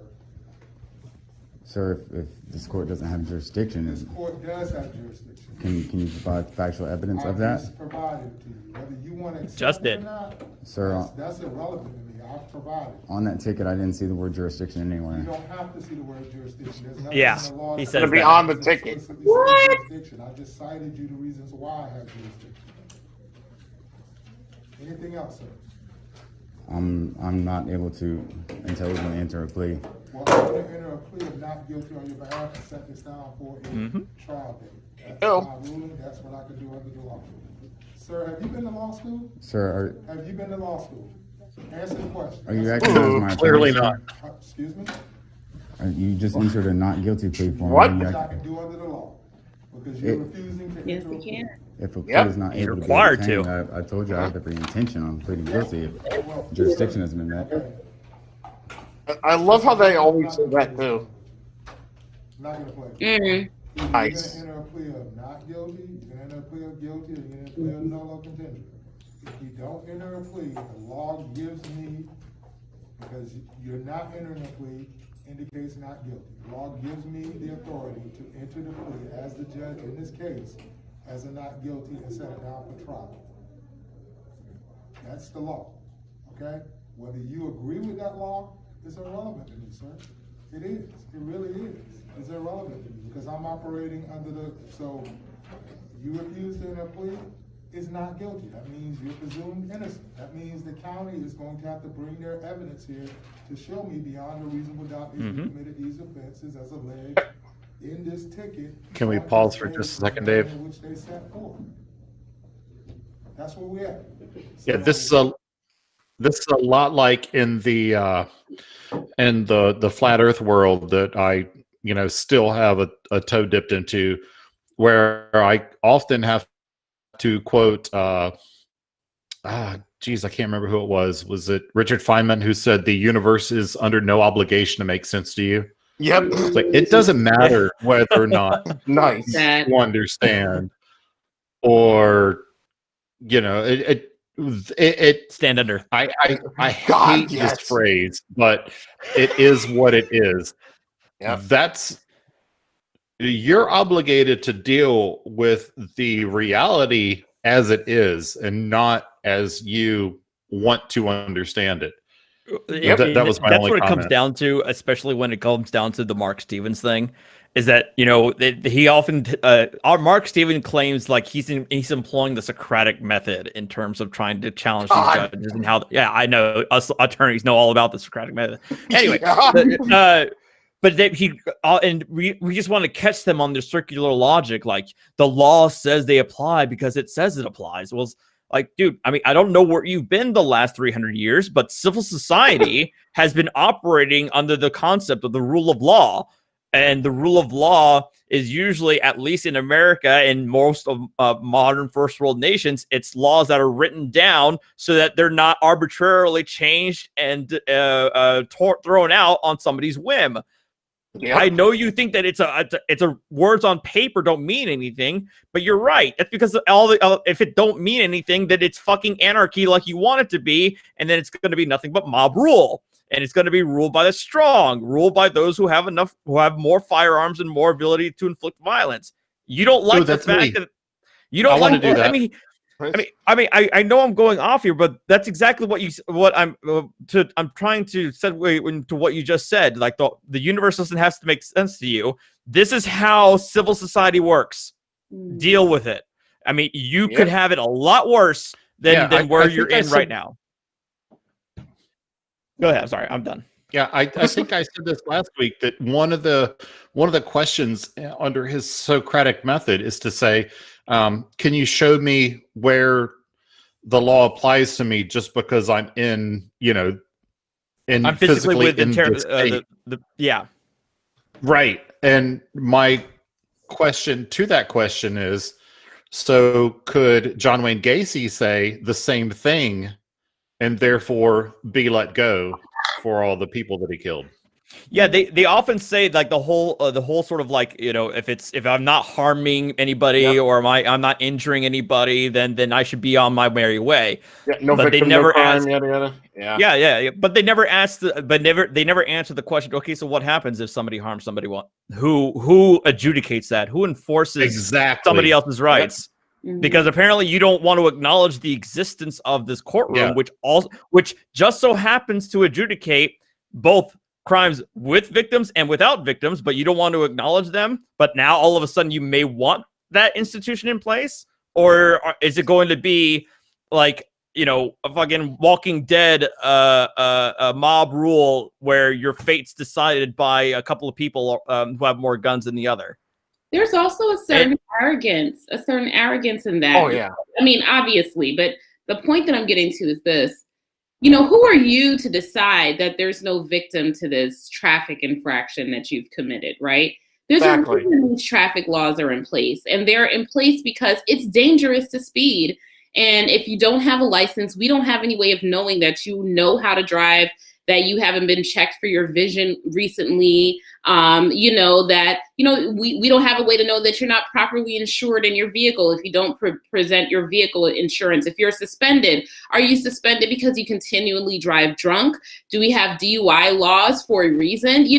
These laws are in place for good or for bad. There's some laws that, I'm bleeding heart liberal. There's some laws that I disagree with, right? But these particular laws that you don't want to follow are in place for everyone else's safety. So you don't get to say that it's a victimless crime. It's not a victimless crime. We the people, that they like to say so much, we the people are literally the victims of this crime. Exactly. We don't take seriously, and it's like we all made this social contract that we were going to live under a certain set of rules. They hate that. Well, they hate that, yeah. They hate that so much because oftentimes. Go ahead. I'm sorry. Just to add, like oftentimes they literally try to treat it as an actual contract. Like, where on the Constitution did I sign my name on it to adhere to it? Like they think that that's an actual argument to make. Wow. And again, this is like, have you never taken a civics class? And to some degree. Well, to some degree, I agree. Like, there's a little bit of a libertarian bent that I have that says, like, there's a social contract that means that, I'm obligated to do certain things, not within law, but there's social contract that, that I'm as philanthropic as the same person, as evidenced by my channel, where I've done fundraisers and things. But, some people say, well, there's a social contract that means you have to do this and that. And I understand that. I don't want to really get into it, but they take it to the extreme. That means that you're under no obligation to do or conform to anything. And that's just taking it to an absurd extreme. I mean, it's an absurd extreme, and we can all have our personal belief systems and still comport ourselves, with the law. Like for example, right? Like I said that I'm like a super crazy liberal. I'm a super crazy liberal. And because of that, I think that drugs, should be legal. But guess what I'm not going to do is drive around with a bunch of drugs in my car. I'm not going to do that, right? I think that drugs should be legal, not because it's a free-for-all, but because addiction is a treatment issue, right? Like I said, bleeding heart, right? But we have these laws, and I'm not going to break them because they are in place, and this is the way that our society decided that they were going to deal with addictions issues. Same thing goes for gun laws, right? Like I believe in the Second Amendment. I think more people should have legal access to guns. I have a problem with my state enforcing gun laws against certain groups of people more than they enforce them against other people. But guess what? You have to follow the gun laws. You just got to do it, right? Yep. just not a free for all, right? That's And that's where I come from too. Oftentimes, especially when it comes to sovereign citizens, I try to tell them like it's for me. I'm not coming from a position where I actually agree with these laws. The issue is whether or not the state has the authority to enact them and enforce them. Right. That's the point. That's the whole thing with the dealing with sovereign citizens. It's not a matter of whether I personally agree with the laws. And oftentimes I'm with you. I'm like more of a conservatarian type of bent where there are a lot of laws that I don't agree with and I don't like, and there are a lot of traffic laws that I don't like that I think I personally think a fucking state is a look, personally, I think registration is a fucking racket, and it's nothing but a revenue generation. I don't personally like it, but I still got to pay my registration because I don't want my car to get towed if I get stopped. Yeah. So it's. But I just spent $100 or almost $200 a couple days ago on registering my truck for the next 3 years. But I want to know which sovereign citizen would get on a plane and the flight attendant get on the little announcement and say, today our captain is some dude. Like, oh, we'll see. They'll see. But here's the thing: they'll argue. Well, no, that he's operating commercially. So then it's okay for this state that I otherwise do not believe in at all can enforce something against somebody else.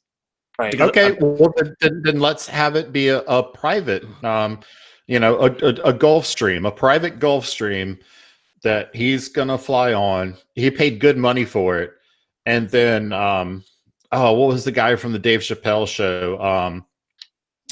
Anton Biggums, the guy the homeless Biggums. Dude. Tyrone Biggums, yeah. Tyrone Biggums climbs on and they're like, yep, that's your pilot. Anybody in the cabin? He's got no credentials. Right. Wasn't that They're not going to fly on that plane. They're going to want to see a pilot's license. Mm-hmm. I haven't been this high since my last Red Balls. Wow. It gives you wings. It gives me wings. All right, we got a crackhead open the side of the bus. All right, let's move on before I get into more voices, please. Let's go. More stupid.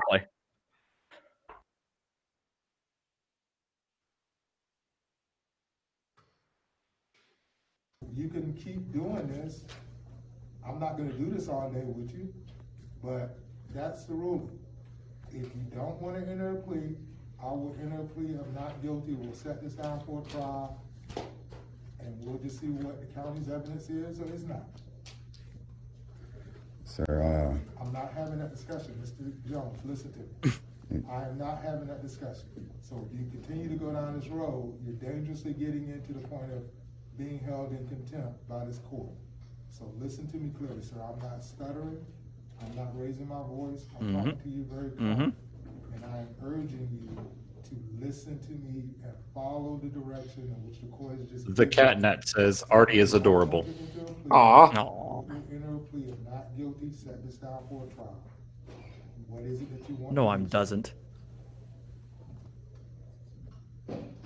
And that awkward silence when he realizes it's not working. Yep. Because you can keep saying you're not intelligently able to enter a plea. That's fine, but that's going to be the rule of the court. So what is it you want to say, sir? Sorry. I'm just gonna be quiet because you threatened me with contempt to be thrown in jail. I'm threatening you with contempt if you continue to go down this road of telling me I don't have jurisdiction when I've explained to you that I do, and continue to say I haven't shown. Oh, this is the good part. Yep, this is the best part. When I've shown you that I do. So I'm not going to keep going down it. This is not a game. This is not some parlor trick. This is a court of law that is to be taken very seriously. If you understood the law and made arguments that had some legal basis, then yeah, I would be happy to entertain that. But you're not. What you're doing is spouting things that have no basis in law, that are not correct. And I've explained to you several times, and you keep going down this road that you don't see jurisdiction. It doesn't have to be there, sir. I showed you the facts. Okay, the law is not as explicit as you think it is. There's no loophole that you can play here. So either you want to enter in a guilty, not guilty, or no low contingent, or you can talk to Ms. Biggs and see if she will be willing to work this case out to you in a satisfactory manner. But that's what we're going to do here, sir.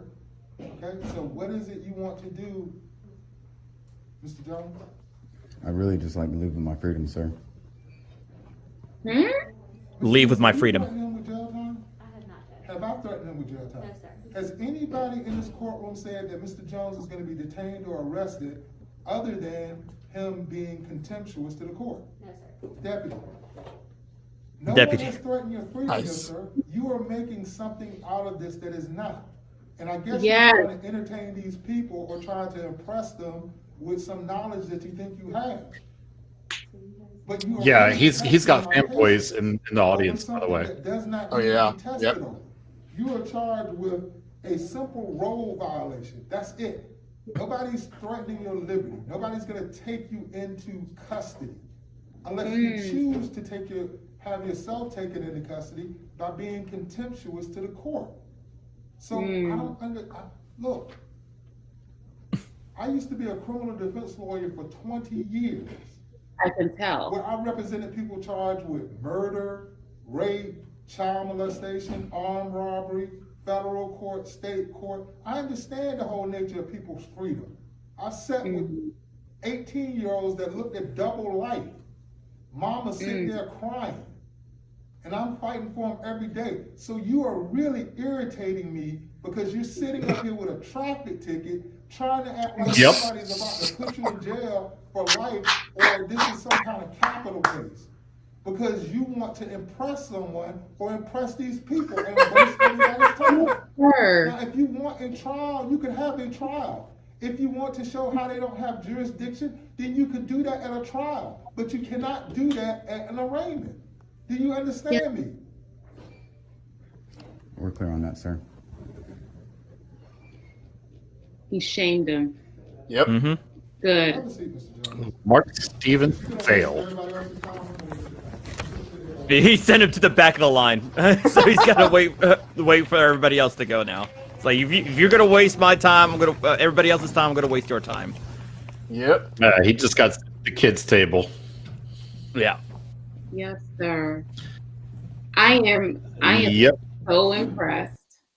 And I think that that's why he's my favorite, because of that last bit, because he put him in hopefully put some perspective into him, and realizing what he's doing and compared to when somebody's liberty truly is on the line.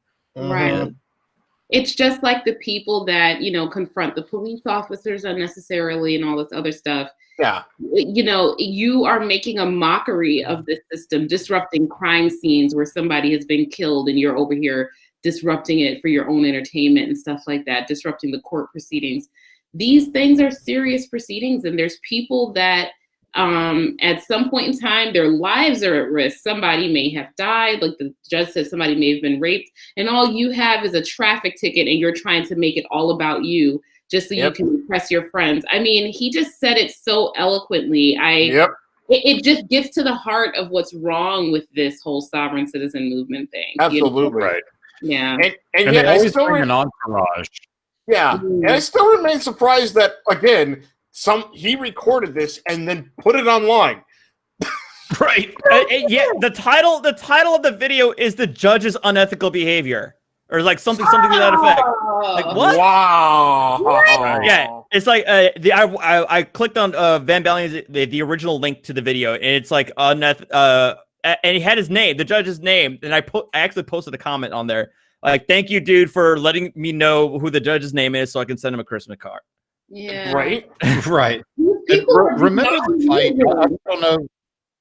Yeah, I don't know if y'all watch MMA, but when Conor McGregor knocked out Jose Aldo in like 7 seconds, I don't know if y'all ever saw that fight, if you're MMA fans.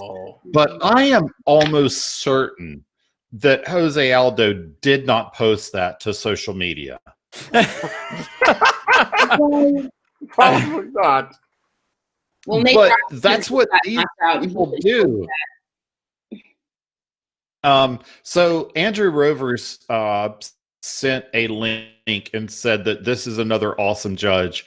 And I'm going to send it to Dave just because Andrew Rovers has been a very, very generous, I don't want to say fan because I don't think I have fans, patron of my channel. So I'm going to send this to Dave, sight unseen. And if it's porn, then Andrew, you're being a bad boy. I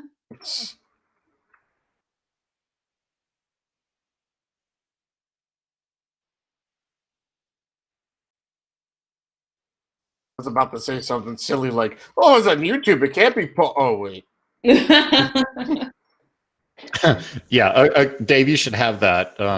I trust him enough that I'm pretty sure that hopefully it's something we haven't already all seen, but contributor is what Andrew would like to be called. And oh, there you go. Yes, he's been a very generous contributor. Yes, there we go. This is all right. One of our favorites, so. I think I have a video that you guys would like to see, but I'm not sure.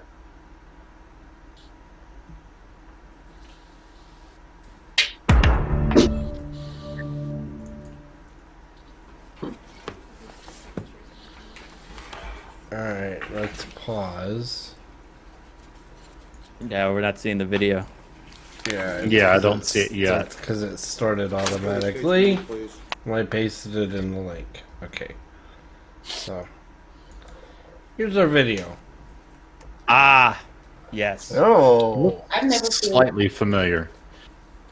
I don't think I've seen this one. Another Mark Stevens adherence. Oh, yes, I do know this one. And it is really good. So, Leah, let's play this. Oh, I'm excited. Okay. Alright, let me restart I'm excited. it here. We missed a couple seconds, so we'll start it from the beginning. Yeah, Mark Stevens has so many victims.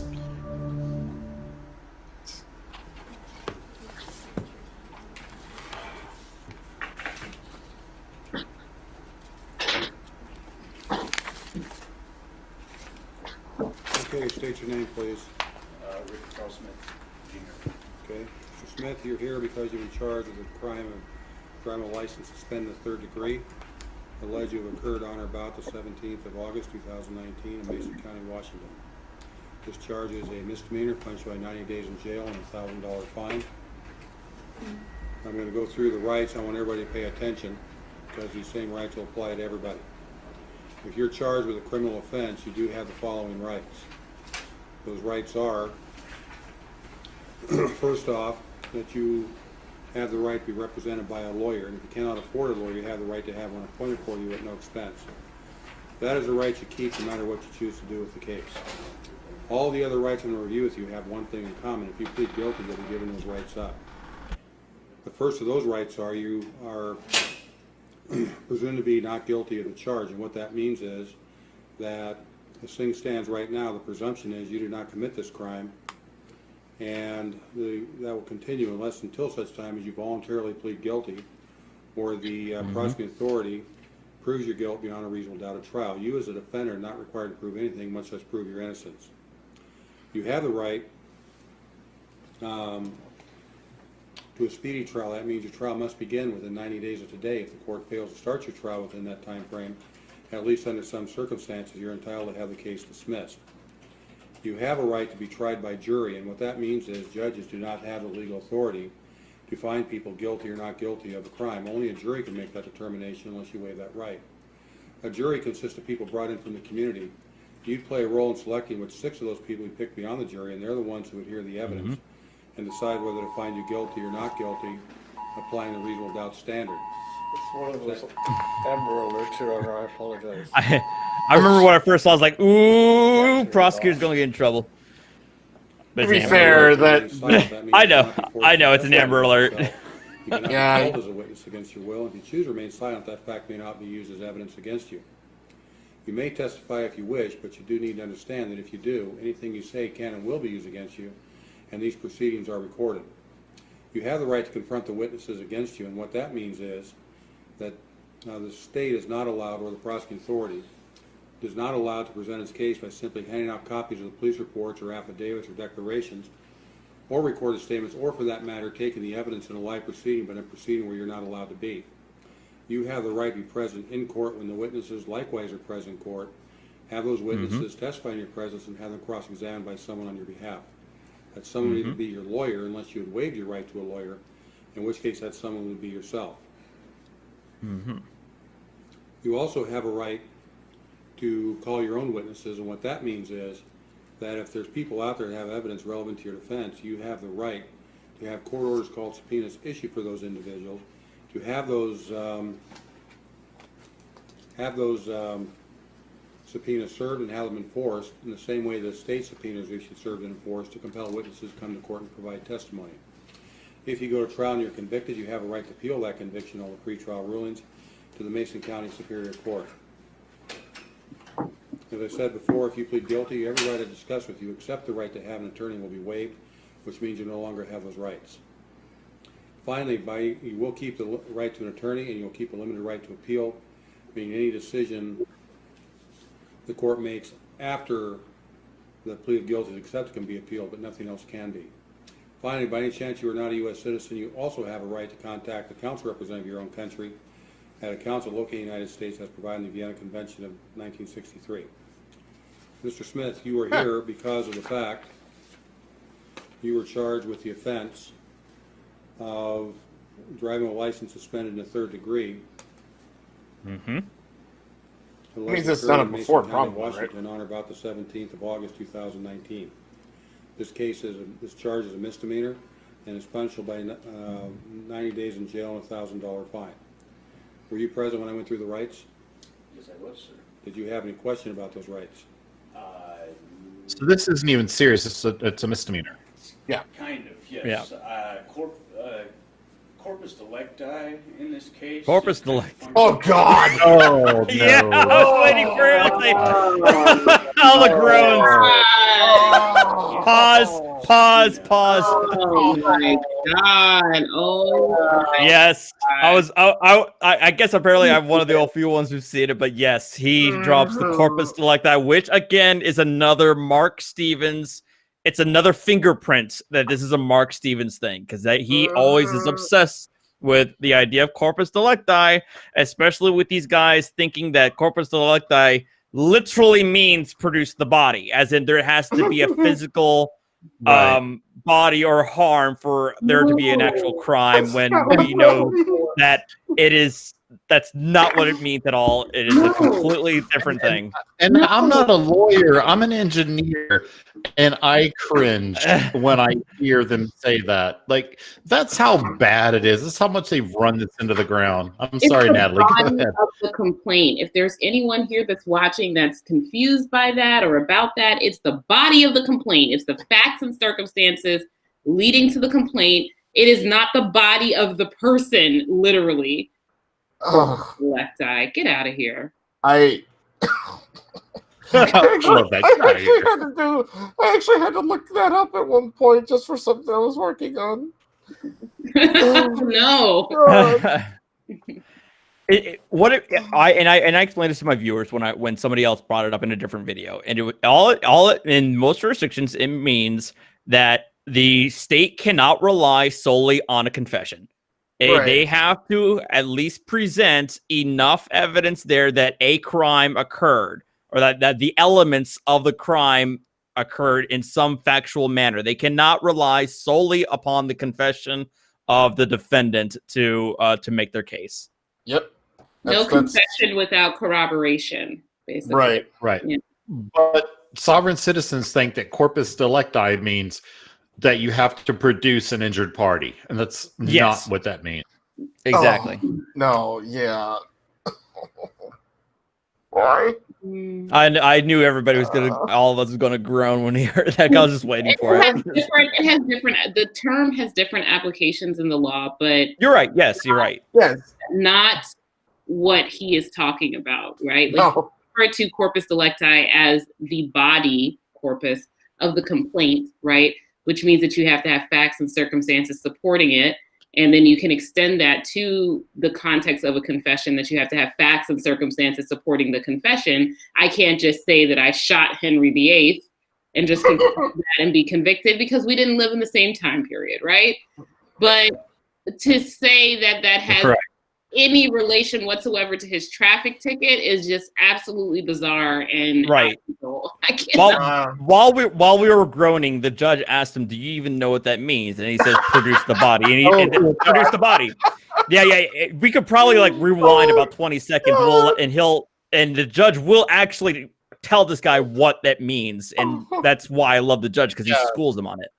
Yeah, let's back that up. And while we do, I gotta say hi to Bull Hobo Rasmussen in the chat, who's I've known for a very long time on YouTube in this arena. And I gotta tell a funny story. I asked him one time, I was like, "Oh, what's your actual name?" And he said, Bo Hobo Rasmussen, which is his actual name. So I was very American centric. Yeah, he's a Scandinavian dude, and that's like actually his real name. But he's yeah, that's a badass name. I thought that was a YouTube handle, but he's a fellow veteran. And welcome, sir. It's been a little while since I've seen you. Some of the people in your chat say that Corpus Delicti is a delicious corpse, and that is funny. Delectable, even. Only with hollandaise sauce. Oh, I just made one of those. No.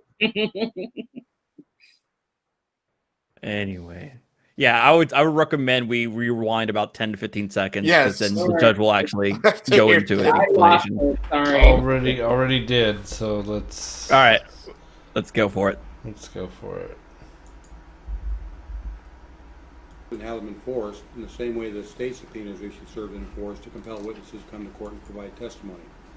If you go to trial and you're convicted, you have a right to appeal that conviction over pretrial rulings to the Mason County Superior Court.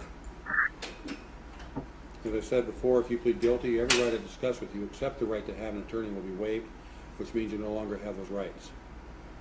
Finally, you will keep the right to an attorney, and you'll keep a limited right to appeal, meaning any decision the court makes after the plea of guilty is accepted can be appealed, but nothing else can be.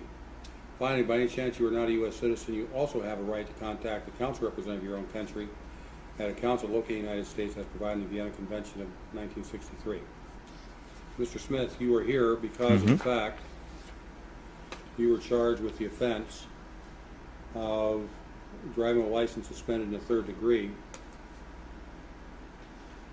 The alleged occurred in Mason County, Washington on or about the 17th of August 2019. This case is charged as a misdemeanor and is punishable by 90 days in jail and a $1,000 fine. Were you present when I went through the rights? Yes, I was. Did you have any question about those rights? Kind of, yes. Corpus Delicti in this case is kind of funky, being the state of Washington. It seems to be me to be a fictitious plaintiff. In a sense, I can't subpoena a plaintiff that doesn't exist. So we're going to talk about a couple things first, because what Here we you're go. saying is gibberish. It's gibberish. You don't even know what Corpus Delicti is. Corpus Delicti produced the victim. No, it's not what it means. We're not here to argue with you, Mr. Smith. So before I get to the next part of this arraignment, we're not going to complete the Don't worry, guys. He's got his law dictionary out. It's like it says right here, man. I'm going to get to in a minute, but is there anything else you wanted to bring up? Because He literally has a law dictionary in front of him. Have the victim present, since it's a criminal matter, correct? Here's the situation. I'm gathering that it sounds to me like you might be kind of dabbling in the sovereign citizen stuff. No. Nice. Nailed it. Here's how it works. Pay close attention. Simply because the fact there's no, quote, identifiable victim doesn't mean that behavior is not a crime. The state the state legislature has chosen to, which it has authority to do under the Washington State Constitution, to make driving offenses, including licensing offenses. There is no victim that need to be present. The only person that never need to be present in court is any witnesses who claim they have evidence towards whether or not you committed the crime or not. The presumption like is the you cop did not commit this crime, and we're not going to have an argument about it. That's just the way it is. So at this point, my question to you was, sir, do you have any questions about the rights that I just went through? That should be either yes or no. Do you have any questions about the rights I just put on the record? Just the corpus delicti. That's not one of the rights I put on the record. We're going to try it again. Do you have any question about any rights that I went through today? Is it constitutional? Sir, you should answer the question. If you fail to answer the question, you may be sanctioned. You'll be held in contempt if you don't answer my question. No, I don't have any question or any questions. Good. Okay. Did you understand your rights? Yeah, I do understand. Don't address courts as yes. Yes, no, yes, Your Honor, no, Yes, Your Honor. Honor. Nice. Okay. Then you can turn the phone off because you're not a lawyer. You're not a lawyer. That's right. Tell I him. know that. What else do you need to address today that you need research for? I don't need research for. Then turn the phone off now. Yep. Nice. Turn the phone off now, or you're going to go into jail for contempt of court. Okay. Nice. Bring it up and Boom. I like this judge. Bring it up to show the court. That's right. Show me proof you turned it off. Now he's really turning it off. Recording. Oh, look at him! Look at him actually turning it off. Walk of shame. He pretended that he did it before. Walk of shame. Okay. This is what we are going to do today. The court is going to reset this arraignment for 1 week from today at 1:30. You will need to be here. The reason for that is because the trooper, in his infinite wisdom, Trooper did something bad. only wrote in his probable cause affidavit, stop for no license plate, no trip permit. That doesn't tell me anything, and I can't make a finding. That there's probable cause for this charge to go forward. So the only authority I have in this See, that would be in my. Can we pause? Requires you come back to court on a later date. So he actually has a legitimate argument. He's just not making Right. it. Yeah, I know, right? As a layperson, You have a that would defense. be- You don't know how to make it. right, that would be what I would attack. I'd be like, okay, then let me go. I mean, well, all the cop did was cite the elements that I've been charged with. It doesn't show any facts that he can that can make a showing of probable cause. Why are we here, Judge? Or why are we here, Your Honor? But this is why you get an attorney. And I know. Right. Yep. That The attorney would, be latch onto that real quick. The judge has that paperwork, but the defendant also has that exact same paperwork. Why didn't he even read it? Because he went and looked at know. YouTube videos instead. Yeah, because he doesn't actually understand the law. He just well versed himself in something that's fictional. And any attorney would have seen that ticket or charging document and said, "Ooh, I've got a great case here," because there's no statement of facts. I mean, it's dumbfounding at this point, Well, I mean, I'm just an idiot with an engineering degree, and I could figure out that that's something to jump on. Because you have common sense, but this guy couldn't. That's the thing. He probably didn't even go that far. He just decided he was going to buy this kit, and the kit doesn't pretend to be acting like you're going to challenge the actual ticket like an attorney would. The kit is about challenging the whole basis for civil society and thinking that he's going to be able to get through that in a traffic case. But, I'm sorry. Did you say that he bought a kit? Mark Stevens don't sell these. Mark Stevens doesn't offer these templates. He doesn't offer these scripts for free. What? Yeah. What's his name again? Mark Stevens. M-A-R-C. M-A-R-C-S-T-E-V-E-N-S. M-A-R-C. I gotta see this. Holy crap! He's got a YouTube channel by that name. Oh Jesus! Oh yeah, I've been subbed to him for a while now, watching what he uploads, and that again he it says he accepts donations again because he's trying to get out of potential liability. But yes, he doesn't do this shit for free. What's that? Yeah, well, do you know what's not on his channel? A video of him in court. Shocking. There's I've only ever seen him in court once, or once ever. Or I found one opinion where he's where the court identifies him by name, at least a federal court. And then I've also seen one instance where he was part of a hearing for one of the Free Keene people, where he was allowed in for about 15 minutes until he was asking his dumbass questions, and the administrative hearing officer then realized that he wasn't a practicing attorney, and he cut off his feed because he was remotely representing the guy from wherever the hell he was. Yes, I did. Oh no, I did see that, but there's zero videos of him. That was that guy who calls himself something Freeman. Yeah, another Freeman. It's not James Freeman. It's another. Right. But you'll never see a video of Mark Stevens in court as a defendant. There's zero videos of that as far as I know. Right. He does not practice what he preaches. He's not a defendant because it sounds like he's committing some crimes to me. But what do I know? Just a criminal defense attorney. What do I know? Right. What do you know? Why are you even here? Right. I can't believe this. All right. So More snippet? I guess, like, maybe after this video, can somebody explain to me what this free Keene thing even is? Because I don't actually know about this. We'll have to have a discussion. Okay, yeah, after this, all right. Yeah, it's a long discussion. Oh, Jesus, it's okay.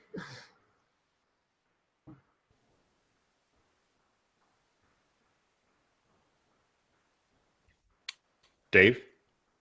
Yes, we're stupid. I'm sorry, guys. I was muted. No worries. So, what are we doing? Are we continuing with this? Yes. Yep. Okay. Fun times. Come on, play.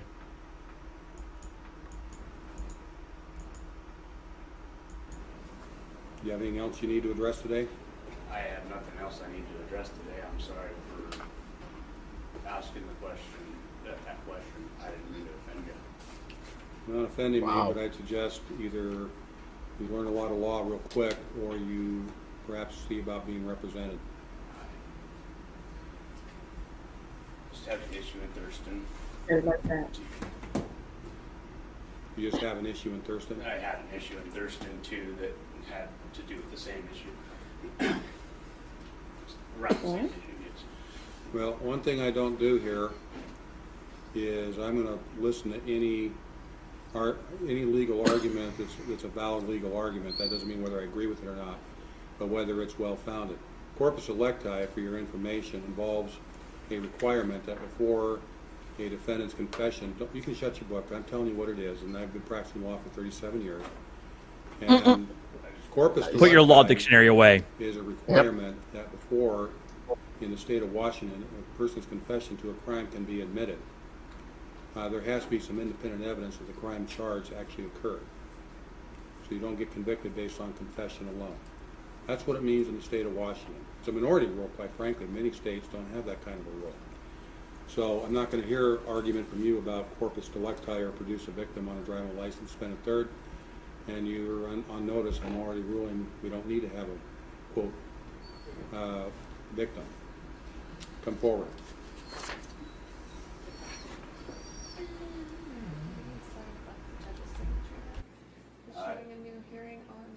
Yep. I might be penalized if I don't sign. I'll have you thrown in jail if you don't. Does that sound like Does that sound like a penalty to you? Don't challenge the authority of the court. Nice. He's still not here for his BS. Nope. Because this probably isn't his first rodeo with a sovereign citizen. Said it wasn't. No, definitely, Clear himself. definitely not. Mm-hmm. And now he's checking what he wrote down. Reprint the order. Uh-oh. Yeah, because he wrote some bullshit. He wrote under duress with his signature. Oh, no, you don't. He did. Oh,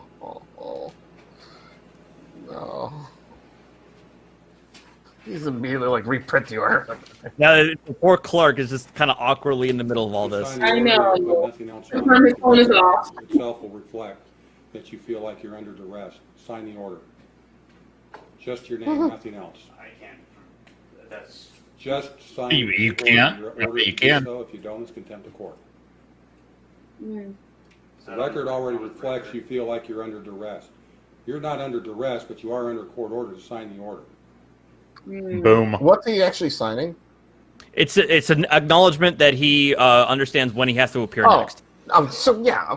Oh, come on. That's what the form is what he's signing. Have a seat. You're in contempt of court. Oh, He did it again. He did it again. Contempt of court is 30 days in jail and a $500 fine. Can we pause? I will give you an opportunity to purge yourself of that contempt. Perfect. Nice. Yep.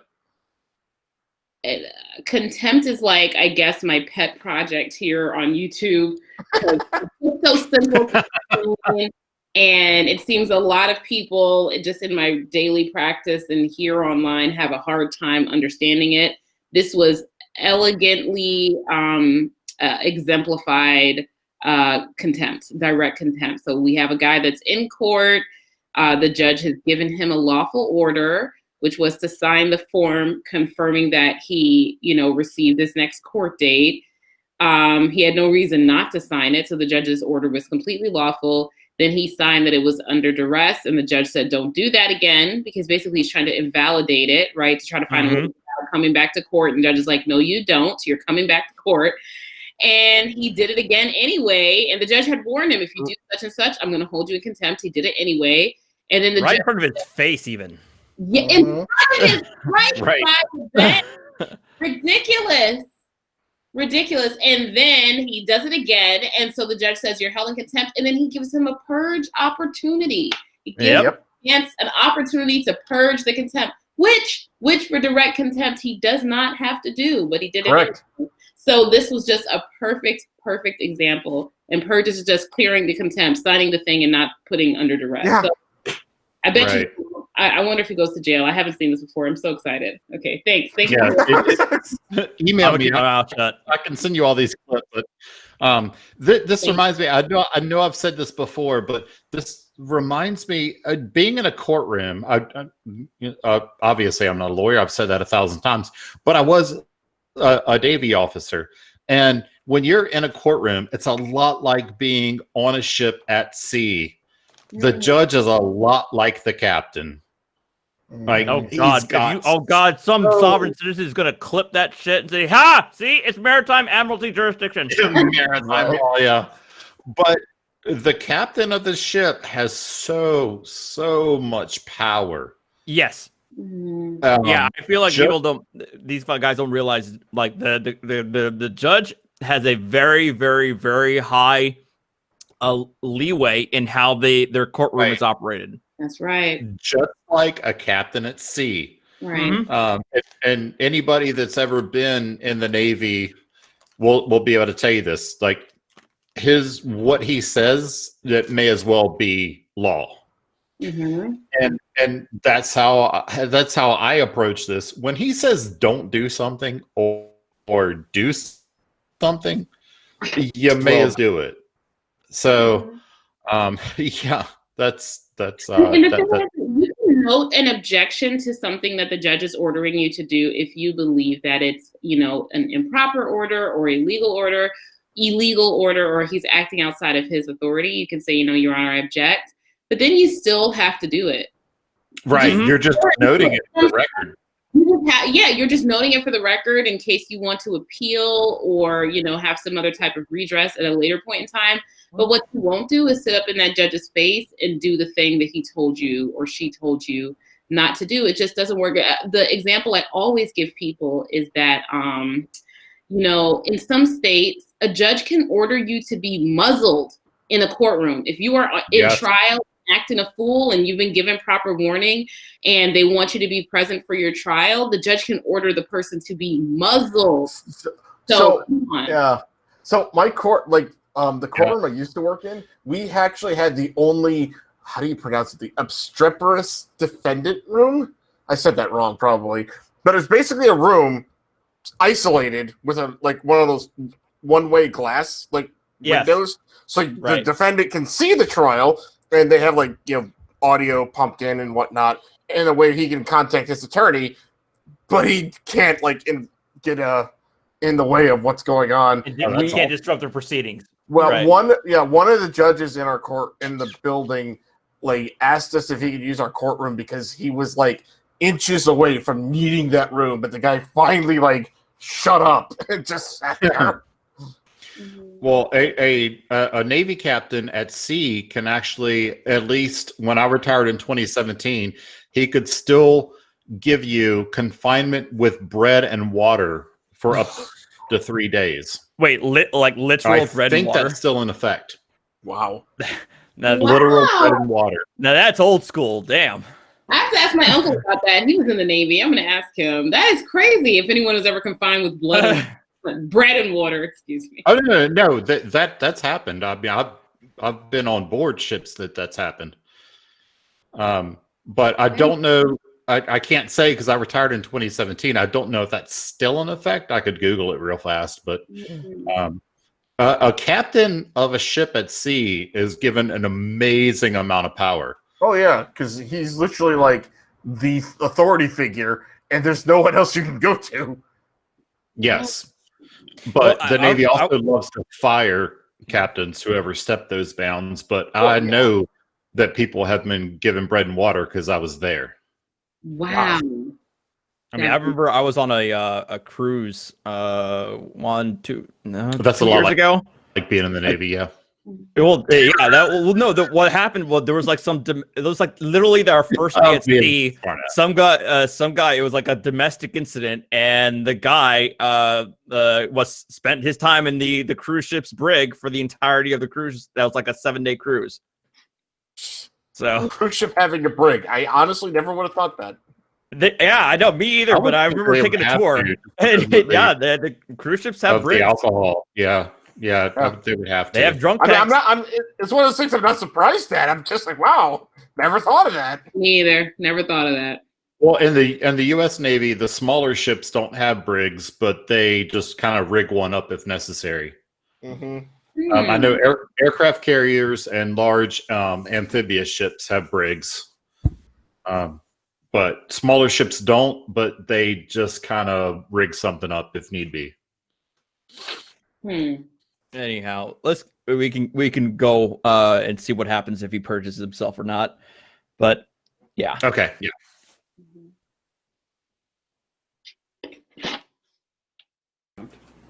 I told you purge means to make contempt go away. I told you simply to sign your name. All you're doing by signing this is acknowledging you know when your next court date is. Now, your choice is you can either sign this as I told you, just your name, or you can be taken into custody. Which do you prefer? Get an officer. I'd sign it with my rights reserved. Signing this doesn't take away signing this does not take anything away from you, sir, as far as your rights.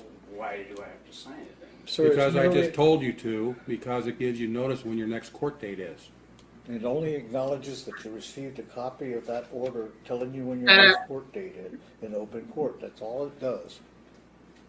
So I'm not going to play games in this regard, don't interrupt me. You're going to either sign that order without saying under duress, or you're going to simply show it's been served and you're going to be held in contempt for 30 days and maybe a $500 fine. I would prefer you just sign the order. It doesn't take away any of your rights. It doesn't take away any option you have to make any legal arguments that you have. And if they're valid arguments, and again, I want to be clear what I mean by valid argument. It doesn't mean an argument where I agree with you, but means an argument that has some basis in law and fact. you're going to be allowed to put those arguments forth. However, at the same time, you're not going to disrespect this court, and you've been told specifically to sign the order. I'm not trying to disrespect the court. Yes, you are, and don't argue with me. How so? You can either sign the order, or you can be taken into contempt. How so? Sir, I'm you not better- arguing with you. You either sign the order, or you're going to go into contempt. I think even the prosecutor's like, no, dude, seriously, You stop. sign the order without any editorial comment, just your name, nothing else. Sir, this is not a battle you're going to win. No, it's not a contract. It's merely Exactly. an acknowledgement that you received a copy of the document. Period. That's All it. you're doing is acknowledging when you have to come back to court. And it says that on the paper, so. But to start signing things under duress and everything else shows disrespect to the court. I'm not going to Yeah. allow it. So your choice is you either play by those rules or you're going to go to jail. So I can't sign it under UCC 1308. No. Okay. What? Oh, yeah. Yeah, You yeah, need yeah. to talk Hey, to a baby. lawyer because What? Out of the law nowhere. is, put up very mildly, extremely lacking. But I don't care. You said, I don't need to convince you. And I also know that you're not interested in being convinced. Are you going Right. to sign it with just your name or do you want to Exactly. go to jail? That's the choice you have. You have about 10 seconds to decide. Can I sign it on the recording under my name and? You've already. You can sign your name. This proceeding You is need being advice recorded, out of attorney. both video He still and audio. thinks he can bargain with the judge. Request a copy of the recording by going upstairs to the clerk's office and filling out the form requesting a copy of this hearing. You may be charged for the duplication process. So my question to you is, and you better answer for your sake, yes, right now. Are you going to sign the order, just simply signing your name, or are you going to go to jail? I'm going to, I guess, yeah, if that's what you're, I mean, yeah, if that's what you're. Oh, he said yeah. do, then yeah. Yes, for what? Sir, you- Okay. just sign it. In a way, it is coercion because there's a consequence if you don't follow my orders. Yep. Yep. Sign the order, then I At this point, Sign your name and nothing else. Anything else, you're going to jail.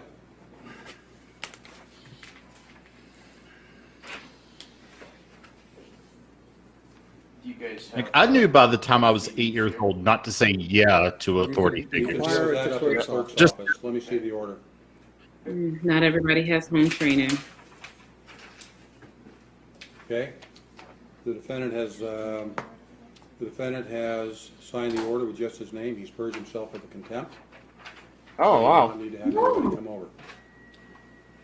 He can learn. Not issuing any pretrial release conditions because there's no probable cause. The only authority that I have in this case is require you to come back, and I won't have any authority to do anything else. If at that hearing, probable cause is not found. If there's no probable cause, then this case is first appearance today, but the court does not have any authority over you besides tell you to come back, other than conduct inside the court. So you're free to leave unless you have something else you want to raise.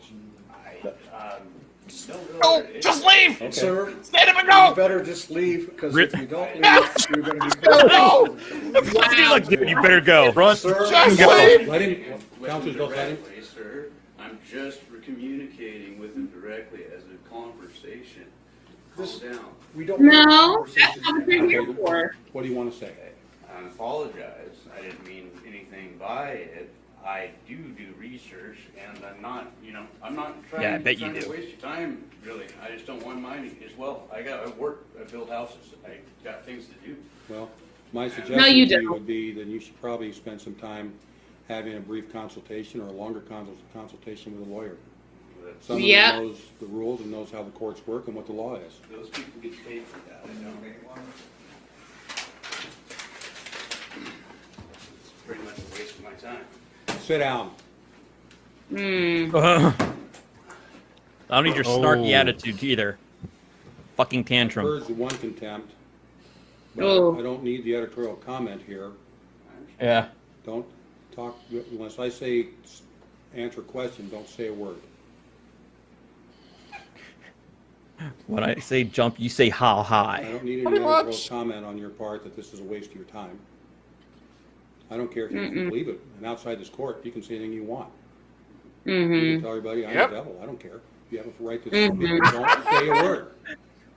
Don't shut the Inside this fuck court, up. You're going to show respect for the court. That means when you're directed to do something in the court, you're going to do it. And right now, what you're going to be directed to do is you may do one of two things. If you want to sit and watch the court proceedings for some reason, I can't imagine you would, in the situation you may do so, but don't disrupt the court proceedings. Secondly, if you choose to leave, you may do so as well. But you will not utter a word until you're outside this building, and outside this room, then you can say anything you want. If you violate that, it'll be contempt of court. And because it's occurring in the courtroom, I have the right to impose summary contempt. Yep. Mm-hmm. So those are your options. Either one is fine. Yes. But if you start giving the court editorial comment about being duressed or being a waste of your time or whatever, we're going to have a conversation about contempt. People will respect this court whether they want to or not. You're free to leave. Okay. Thank you, Your Honor. Don't say nothing else. Contempt the court. What did I just say? I mean, okay, thank you, Your Honor, is the appropriate response. I will say that. As long as he doesn't say anything else. Yeah, legitimately. Yeah. Okay, there you go. Right. But yeah, thank you, Your Honor, is straight up the response, and that's it. Yeah. Thank you, Your Honor, turn, leave, go. Oh my God. I am shocked he walked out of that room. Me too. Right.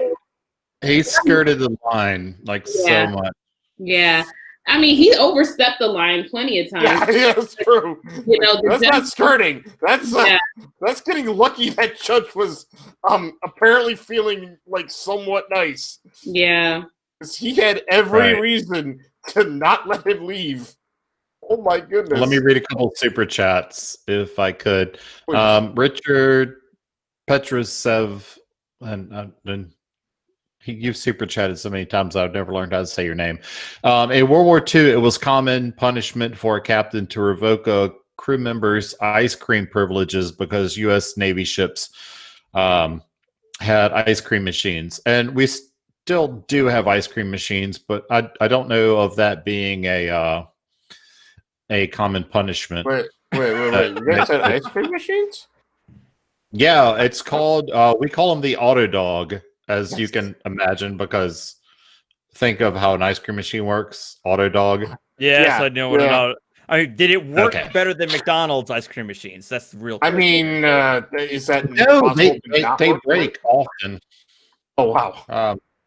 But it's a horribly designed machine apparently because they break all the time. But I mean, if you have incurred the wrath of the captain of your ship, he's probably not concerned with ice cream at that point. Just saying. In World War II, I mean, I know that they probably had bigger problems, so he was probably just handing out demerits, as I'll call them, just left and right. But nowadays, if you're in front of the old man, then you got bigger problems than not getting ice cream that night. For 50, the only way I do these is Nokia dollars. What's an okay? We call them a Nokia dollars on YouTube. It's something. I don't know. Free Julian Assange. Say his name. I just did.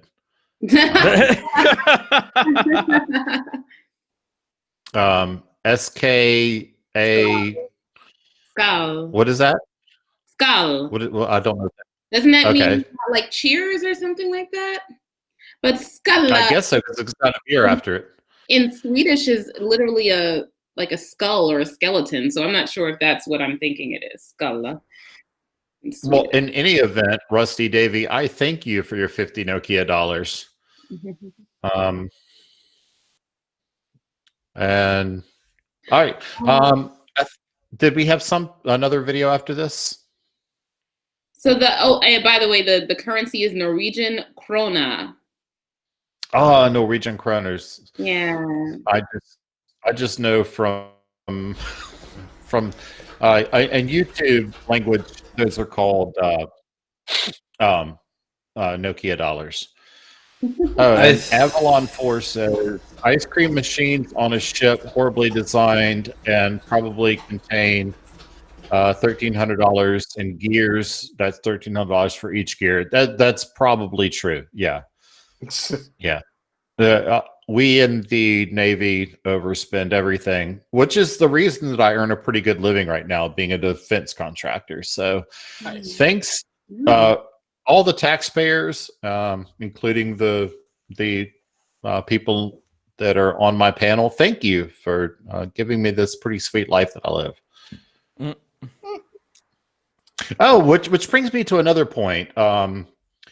The First Amendment auditor who bailed on us tonight said that I'm doing this for money.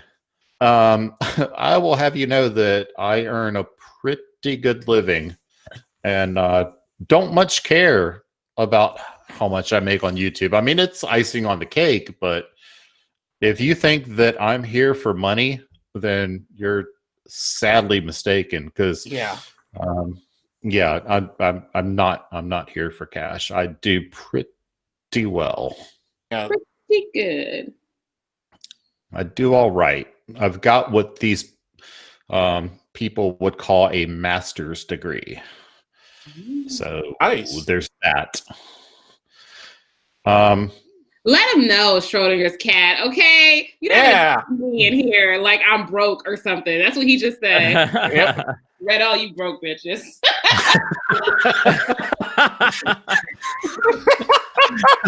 What is it Dave Chappelle says? I'm rich, bitch.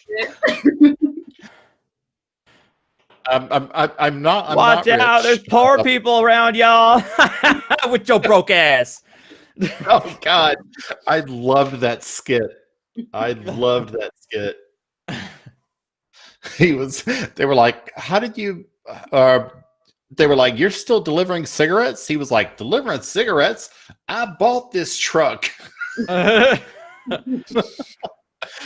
Oh, speaking of money, I got a super chat that I have to read because I'm broke. Ridge152, thanks for your work and the wonderful guests that you have here. Plus, love the stupid. Yes. If it were not for the guests, I wouldn't have anybody watching. So, thank you, guests. And speaking, don't even know my name. Wow. Our tree side. There it is, and there it is. Lives. Artricai Slaves is his name. Oh my fucking God. I think. I can't be bothered to try to figure it out. Dave, do we have another video? I think that I saw some. Well, here's the videos I have left. I'm pretty sure we saw the guy get his window smashed and get tased. Yep. We saw the bounty hunters arrest the Moorish sovereign citizen. Pretty sure we saw that. We saw the Rowdy video. Yep. Did we see the Moorish American national refuses to open the door for sheriffs with a warrant? Yes. I think that's supposed to be the bounty hunters one. Yeah. I don't think we saw that one. Yeah, no, that was the bounty hunter one. No. That sounds exactly what the bounty hunter one is. Oh, yes, there was another one, I think. Yes. Okay, well, first... Because we did the bounty hunters were actually bounty hunters. These are sheriffs. Okay, you're right. I do remember that one. First, Eva Roberts says, as a former LE officer, which I take as law enforcement officer, I would say use the right to remain silent. Yes. Talking mess isn't going to do you any favors. And I've said this 1,000 times. Do not adjudicate a traffic ticket on the side of the road. Yeah. Just... even if the officer is 100% wrong, you go to court for that. Like, you don't try to argue it there, because that's when you get into actual trouble. I made a whole video about that. You could be right. I mean, the police officer is not infallible, right? You could be right that he's in the wrong. Yeah, but don't adjudicate there. He doesn't make the decision ultimately. He doesn't decide guilt or innocence. He can't take money out of your pocket. So just I don't consent to a search. I agree, here's my license and registration, give me my ticket, go home, and then show up to court with your lawyer and go hard, but you don't need to yell and scream at the officer on the side of the road and get a disorderly conduct charge. It's just not right. When the officer asks you, do you know what I pulled you over for? You don't have to answer that question. Oh, thank you. Exactly. Right. Sean Z, I see where you said you sent me a bunch of links in Discord. We'll take a look at those. Andrew Rover's Mitch Tybell press conference. I think everybody's pretty much seen the Mitch Tybell press conference. I'm absolutely. Which press conference? Mitch Tybell is the sovereign citizen who ran from the police in a car. I want to say it was a stolen car. It may have not been. He ended up, it was a whole thing with the helicopters and all that. And he ended up crashing head on into, of course, I'm getting text messages. Let me mute my phone. He ended up crashing head on into just somebody driving down the road. Luckily, that person got out okay. And then he had a press conference saying that he was allowed to run from the police and he was allowed to resist arrest up to and including killing the police officer trying to arrest him. I have actually not seen this. No, I haven't. Obviously, I haven't seen that either, so don't go off of me. But that's crazy. I have not seen that. Well, then maybe we should watch it. So wait a minute. Where did he have a press conference? In that case, I thought this was like a big thing. Let me see. It can't be that hard to find because it was a pretty Mitch Tybell. Wasn't this in Arizona? Probably. The press conference. Here we go. The only problem is that it's like Fox 10 and all these other things that I don't want to get a copyright strike for. That's right. Now I remember this. It's been a long since I've seen it, but now I do remember this. He did somehow he got himself a press conference to explain why he decided to do this high-speed chase and went full sovereign citizen to everybody. If I can find one that's like Van Balen. Here we go. Van Balen. Mitch Tybell latest. Maybe that will work. Shout out to Van Balen site. Copy link address. Let me send this to Dave. Yeah, he basically said that he could kill the police if need be. Here we go, Dave. Paste. There we go. All right. See if that's what we're looking for. And Sean Z, yeah, you sent me a bunch of good ones. I honestly love how you're like, oh yeah, everyone's seen this one, and like the two of us are like, wait, what? Everyone's seen that. I've seen way too many at this point. Yeah,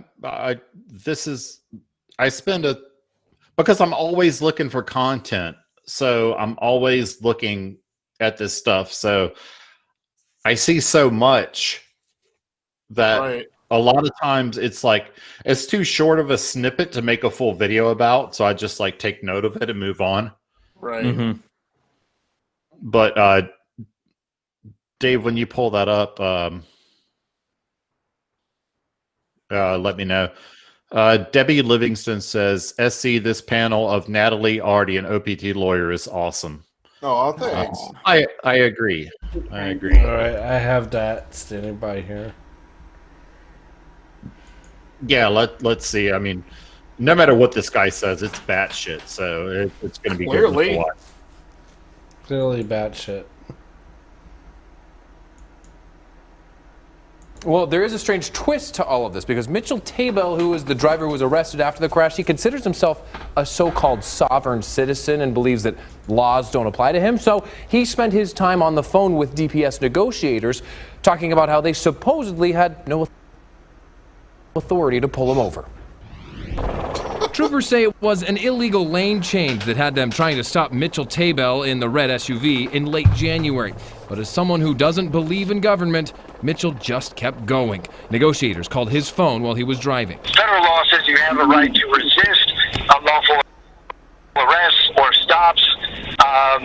So there's no probable cause, so I do not need to stop by law. And I just want to clarify that there was no probable cause. The trooper on the other end of the line encouraged him to stop so they could get everything worked out, but Tabell wasn't having it. Is there any way you could just call them off? He told negotiators he had filed several court cases against state police and that most of them had been dismissed. After a 4-minute conversation, he hung up and didn't answer when troopers called back.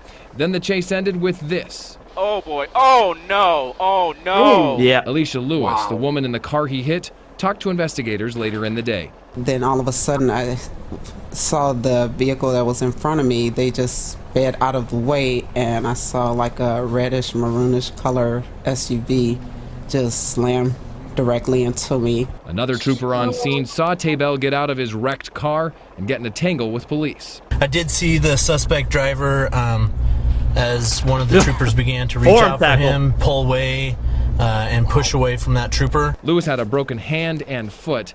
Tabell is still in the 4th Avenue jail in Phoenix.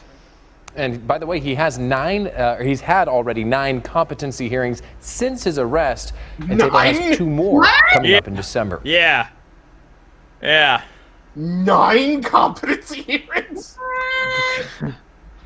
That wasn't the one with the press conference, but yeah, that didn't have the press conference itself, but that's a taste of what he was or what who he was. Pretty much what he said at his press conference was that he was allowed to resist arrest up to and including killing a police officer. That's No. I do want to say that in some states, in my state, but not in DC, right? It was just funny because we're right over the border from each other. You're allowed to resist an illegal arrest, up into including deadly force. So maybe that's where he got that from, but that was not an illegal arrest. No. Because, because it was not what in the world? That poor woman that he hit. Oh my God. Right. Because there actually was an injured party. So But that's the thing, right? That you start your premise with there is no injured party. Well, these laws are put in place as preventions to prevent you from hurting people, to prevent you from leaving people without, insurance to cover you damaging their cars and all types of other things, right? And if you disregard them, this is what can happen. You disregard the rule of law to the extent that you hurt other people. Everything that the law was trying to keep from happening, you prove the need for these laws, right? That's right. So, Dave, what I just sent you is supposedly the actual press conference. So let's check that out. Still wondering how this guy got a press conference. Yeah, I know. Special thanks to Dave. I mean, we worked the hell out of him. Yeah, Bull, I mean, great man.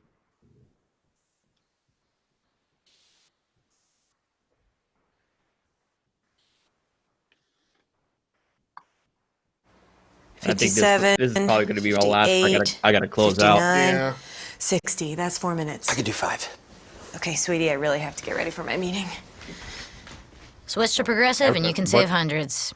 You know, like the sign says. Oh, okay. I was wondering what that was. There, well, I get everything set up. And this is the suspect from yesterday's chase that ended in the violent crash. He did a jailhouse news conference today. So this is Mitchell Tabell, the 31-year-old responsible for leading DPS officers on that chase and then rolling the red Jeep Grand Cherokee that he was in.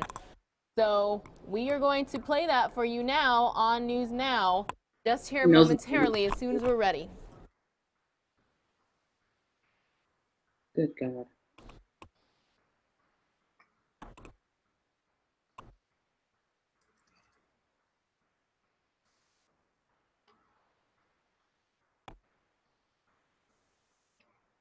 All right, everybody, welcome to News Now here on the Fox 10 Phoenix Facebook Live. You're taking a very quick look at the New York City skyline because we have the Jailhouse News Conference with Mitchell Table, the 31-year-old accused of causing that chase in the valley yesterday and that crash in Tempe right by Arizona State University. You're going to watch it now. Hi. Are you recording already? Hopefully I don't get a copyright strike, but we'll see. Yeah. I'm just staying here and talk while the cameras are going already. I'd like to talk about probable cause. There is no probable cause in this case. You're already recording. Just keep going. We can't hear you, though. We have to have a microphone. Wait. Pause this. Pause. We just want to hear you. Okay. Yeah. All right. Thank How you. you doing there? Good, how are you? Channel 3 and 5? No, channel 15. 15. Okay, Yes. we got a few people there. What? Yes. All right. Good Why to see is you. he allowed to have a press conference Right. in jail? On. No idea.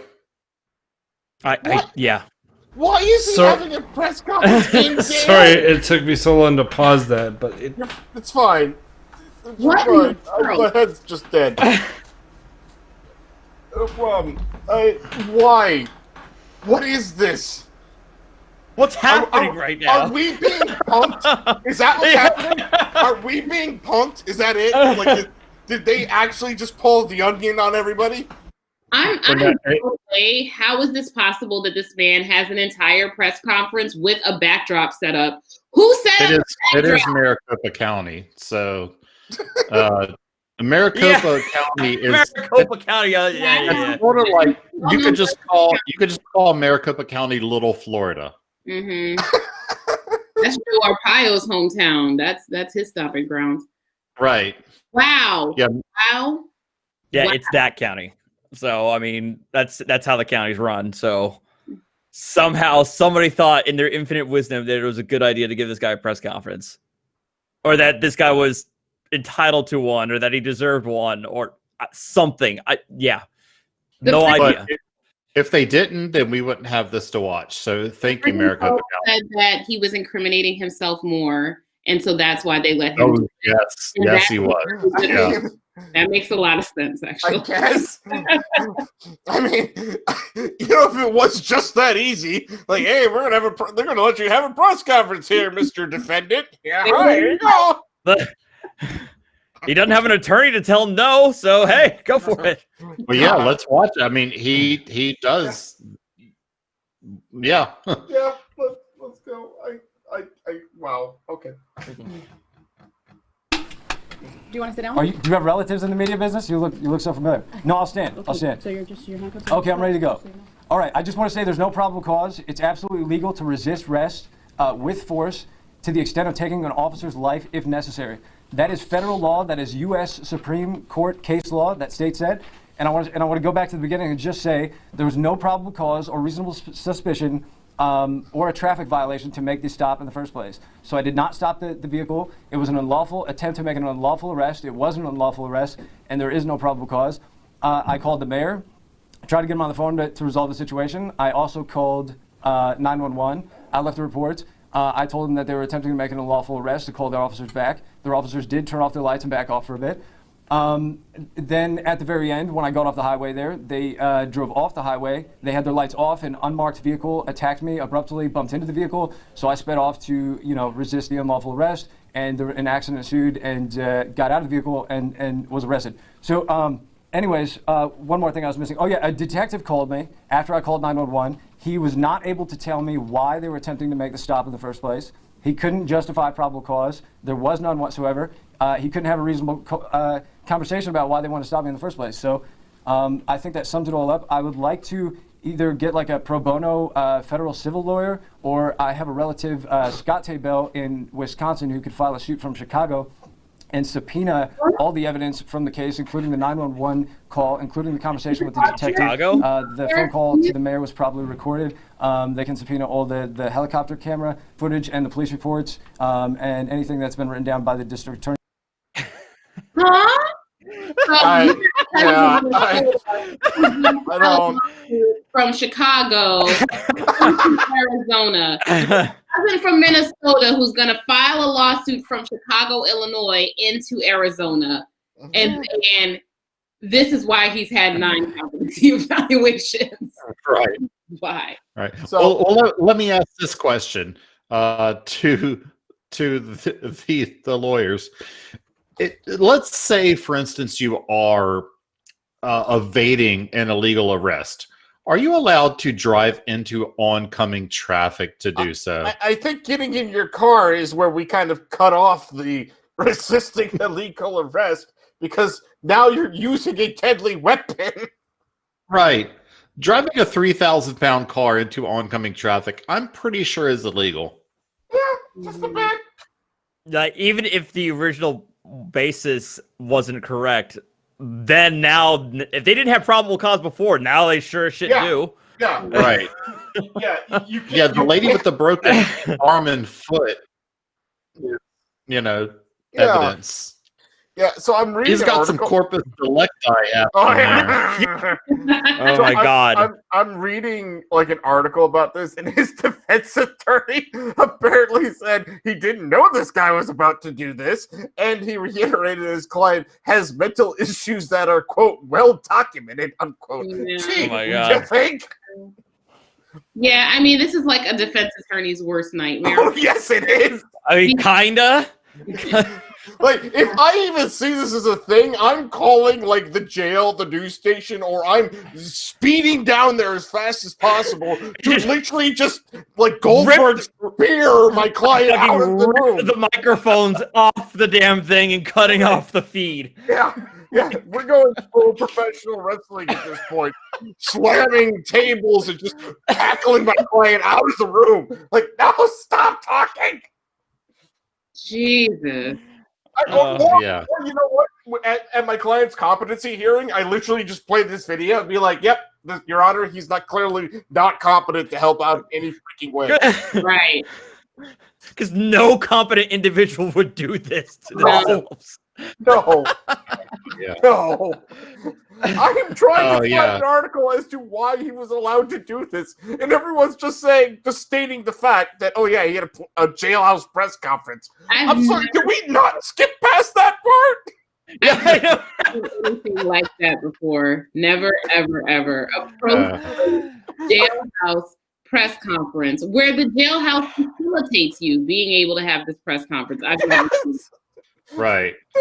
Yeah, I saw your video earlier, Natalie, with the guy that's pretending to be crazy. Oh, after yeah. he killed his roommates. Yeah. Yeah, he is not crazy. I mean, that case isn't over yet, but I would. Between that guy was pretending to be crazy. Yeah, this one was not. Yeah. Yeah. Dude, the press conference, I think, is actually legit crazy. Or just has his head so full of substance BS. And admitting that you did it, but saying that you're justified. I mean, you're crazy. You're just crazy. Yeah. We've been going 3 hours and 22 minutes. Yeah, it literally hasn't even felt like that. I know. I would before the thing started, I was looking at the watch page and like, holy shit, this started 3 hours ago? Right. Yeah. Wow.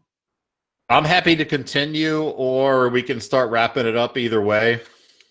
I'm fixing to wrap it up. Yeah. We don't want to like blow everything in one go, because there's still a lot of stupid to go sometime. Oh, Amazing. The stupid pool is infinitely deep. Yes. True. So I always say that my entire job is based on the stupidity of others. So yes. Yeah. Samesies. Absolutely. Yep. Yes. That's also true. All right. Well, I'm sure we're going to do it again, but let's start wrapping it up, I suppose. Who wants to go first?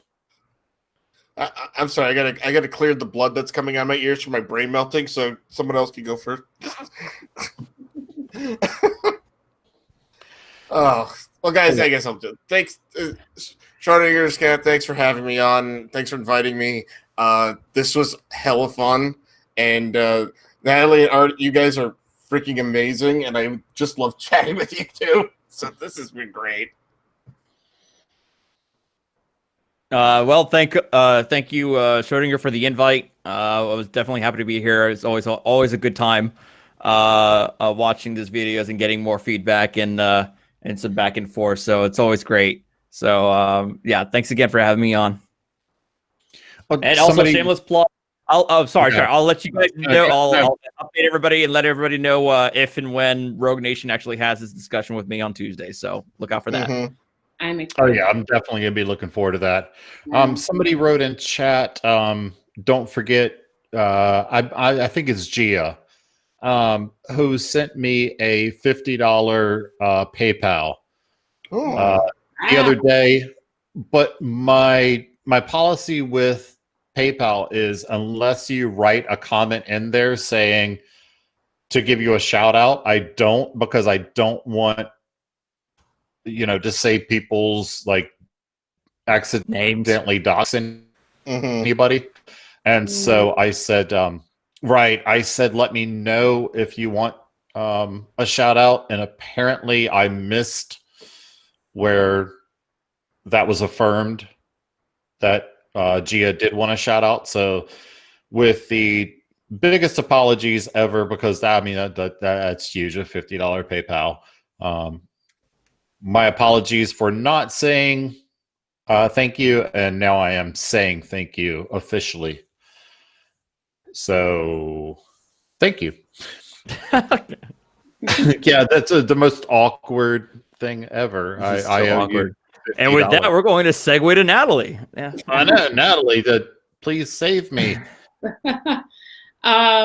Thank you, Schrodinger, for having me on again. Artie, OPT lawyer, you guys are great. Thank you so much.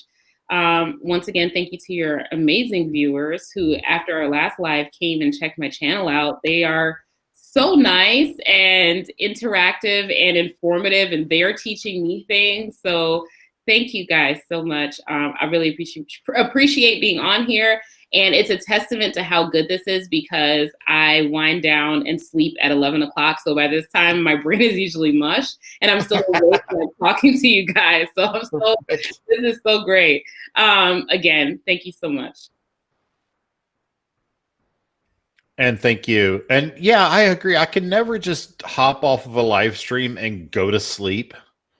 I always have to, you got to have that intermission there where your brain turns off and everything.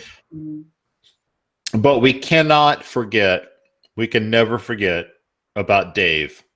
Yep. Hashtag what about Dave? I'm sure that you saw something that you want to comment on. And all this nonsense, I think these people are nuts. Like I'm every time I see Natalie react, every time I see the expression on her face, I'm like, yes, that's the way I feel too. I'm absolutely gobsmacked that people would entertain the idea of doing this to law enforcement. Like, given all that law enforcement has done that is bad, like there is some bad law enforcement happening out there, right? Given all that, why would you entertain them this way and possibly court the idea of them, I don't know, killing you, for example? I wouldn't want to deal with that. I wouldn't want that stress. Sorry. I just don't understand why they act like it's proving something or something like that. It's just getting them in trouble. In the live chat, Wonder Woman, who I think is Virgo Triad's new name. I don't know if that's a different Wonder Woman. Says, do any of you have Discord servers / channels? I technically have a Discord server that I use to announce when I'm going on my live to play video games on my Twitch channel. I don't do law stuff for the most part.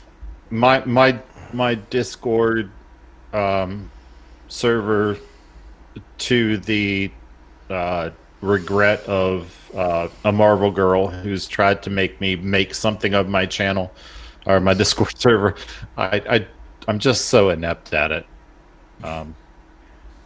I've been thankful that I've been able to get mine up and running. It's funny because I only have a small section for sovereign citizens because most of them is also tied to my original gaming channel. That was my original YouTube channel. Right. So I plugged that. Even though nobody watches me on there, everybody wants me to react to Sovereign Citizens, but they don't want to watch me play, like, you know, Call of Duty. Right. But anyway, yeah, there I have my Discord in there for Wonder Woman since she asked. So I put a link in there, and yeah, you can check me out there. Yeah, but if that is Virgo, she knows my email. We talk quite often via email. Somebody named Level 9 Boss in chat says, "I'll debate the cat." If you're referring to me, then here, let me put my email in the. It's not that hard to find a description. I mean, if you're box, referring to but, my cats, I mean, let me know, and I'll reach out to Archer.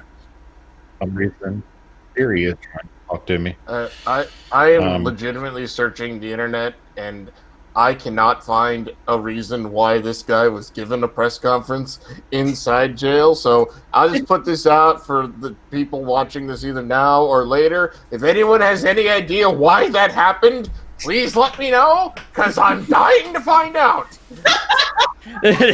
Because it's going to be a mystery that's going to haunt you all night now. Basically, like, the only thing I'm finding is people asking the same question.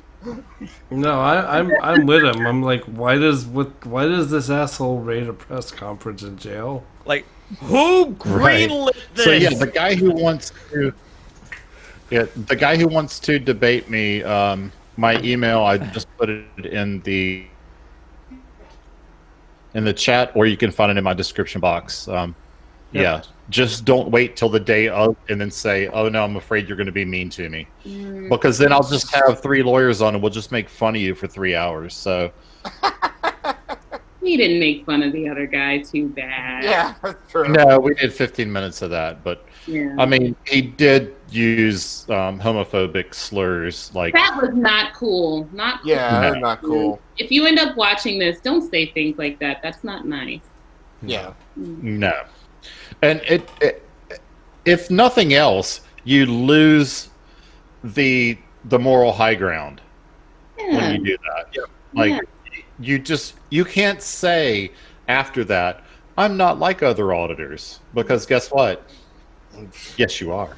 Yeah. And you can have a whole bunch of videos where you're not like that. Right. And he does. But you didn't take down like this that's months old. He didn't take it down.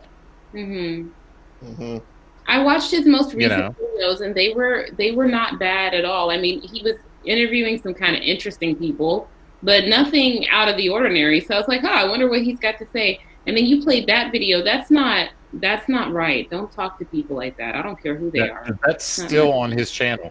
If he's not like other auditors and he did that and that was just a momentary lapse, why is it still on his channel?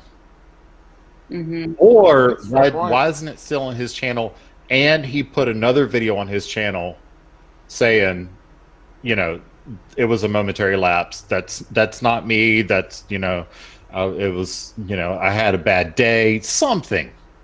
He just put it up there, which means that he endorses it. You know what I mean? Yeah. Yep, absolutely. So, yeah, don't give me that "I'm not like other auditors." Okay. Oh, shit.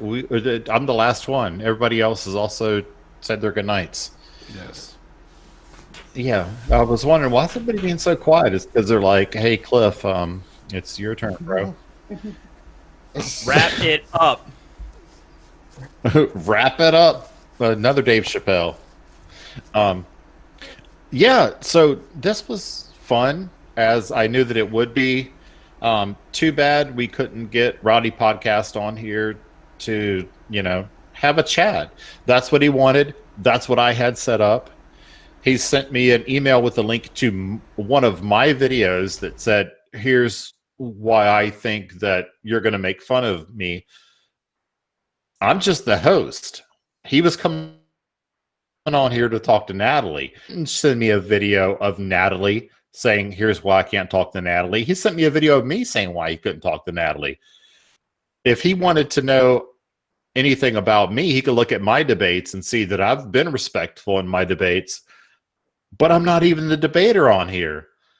She was. Well, it wasn't even a debate. It was just a chat. So I look forward to him posting a video on his channel, making his case of why he didn't show up tonight. And yeah, I made a snarky thumbnail calling him bitch-made and a coward because he waited to the last minute to do it. He knew about this debate a week ago. So with that, I want to say good night to everybody and thank you for being so amazing, and all of the comments that I couldn't even keep up with. There were so many. All the always appreciated channel members. The more channel members, the better. I'm gonna have to do something special for the channel members here at some point, aside from everybody else. And yeah, so. Have a good Sunday tomorrow. Monday, I go to Manassas to do a little job for Lockheed Martin because I do have a job other than YouTube. And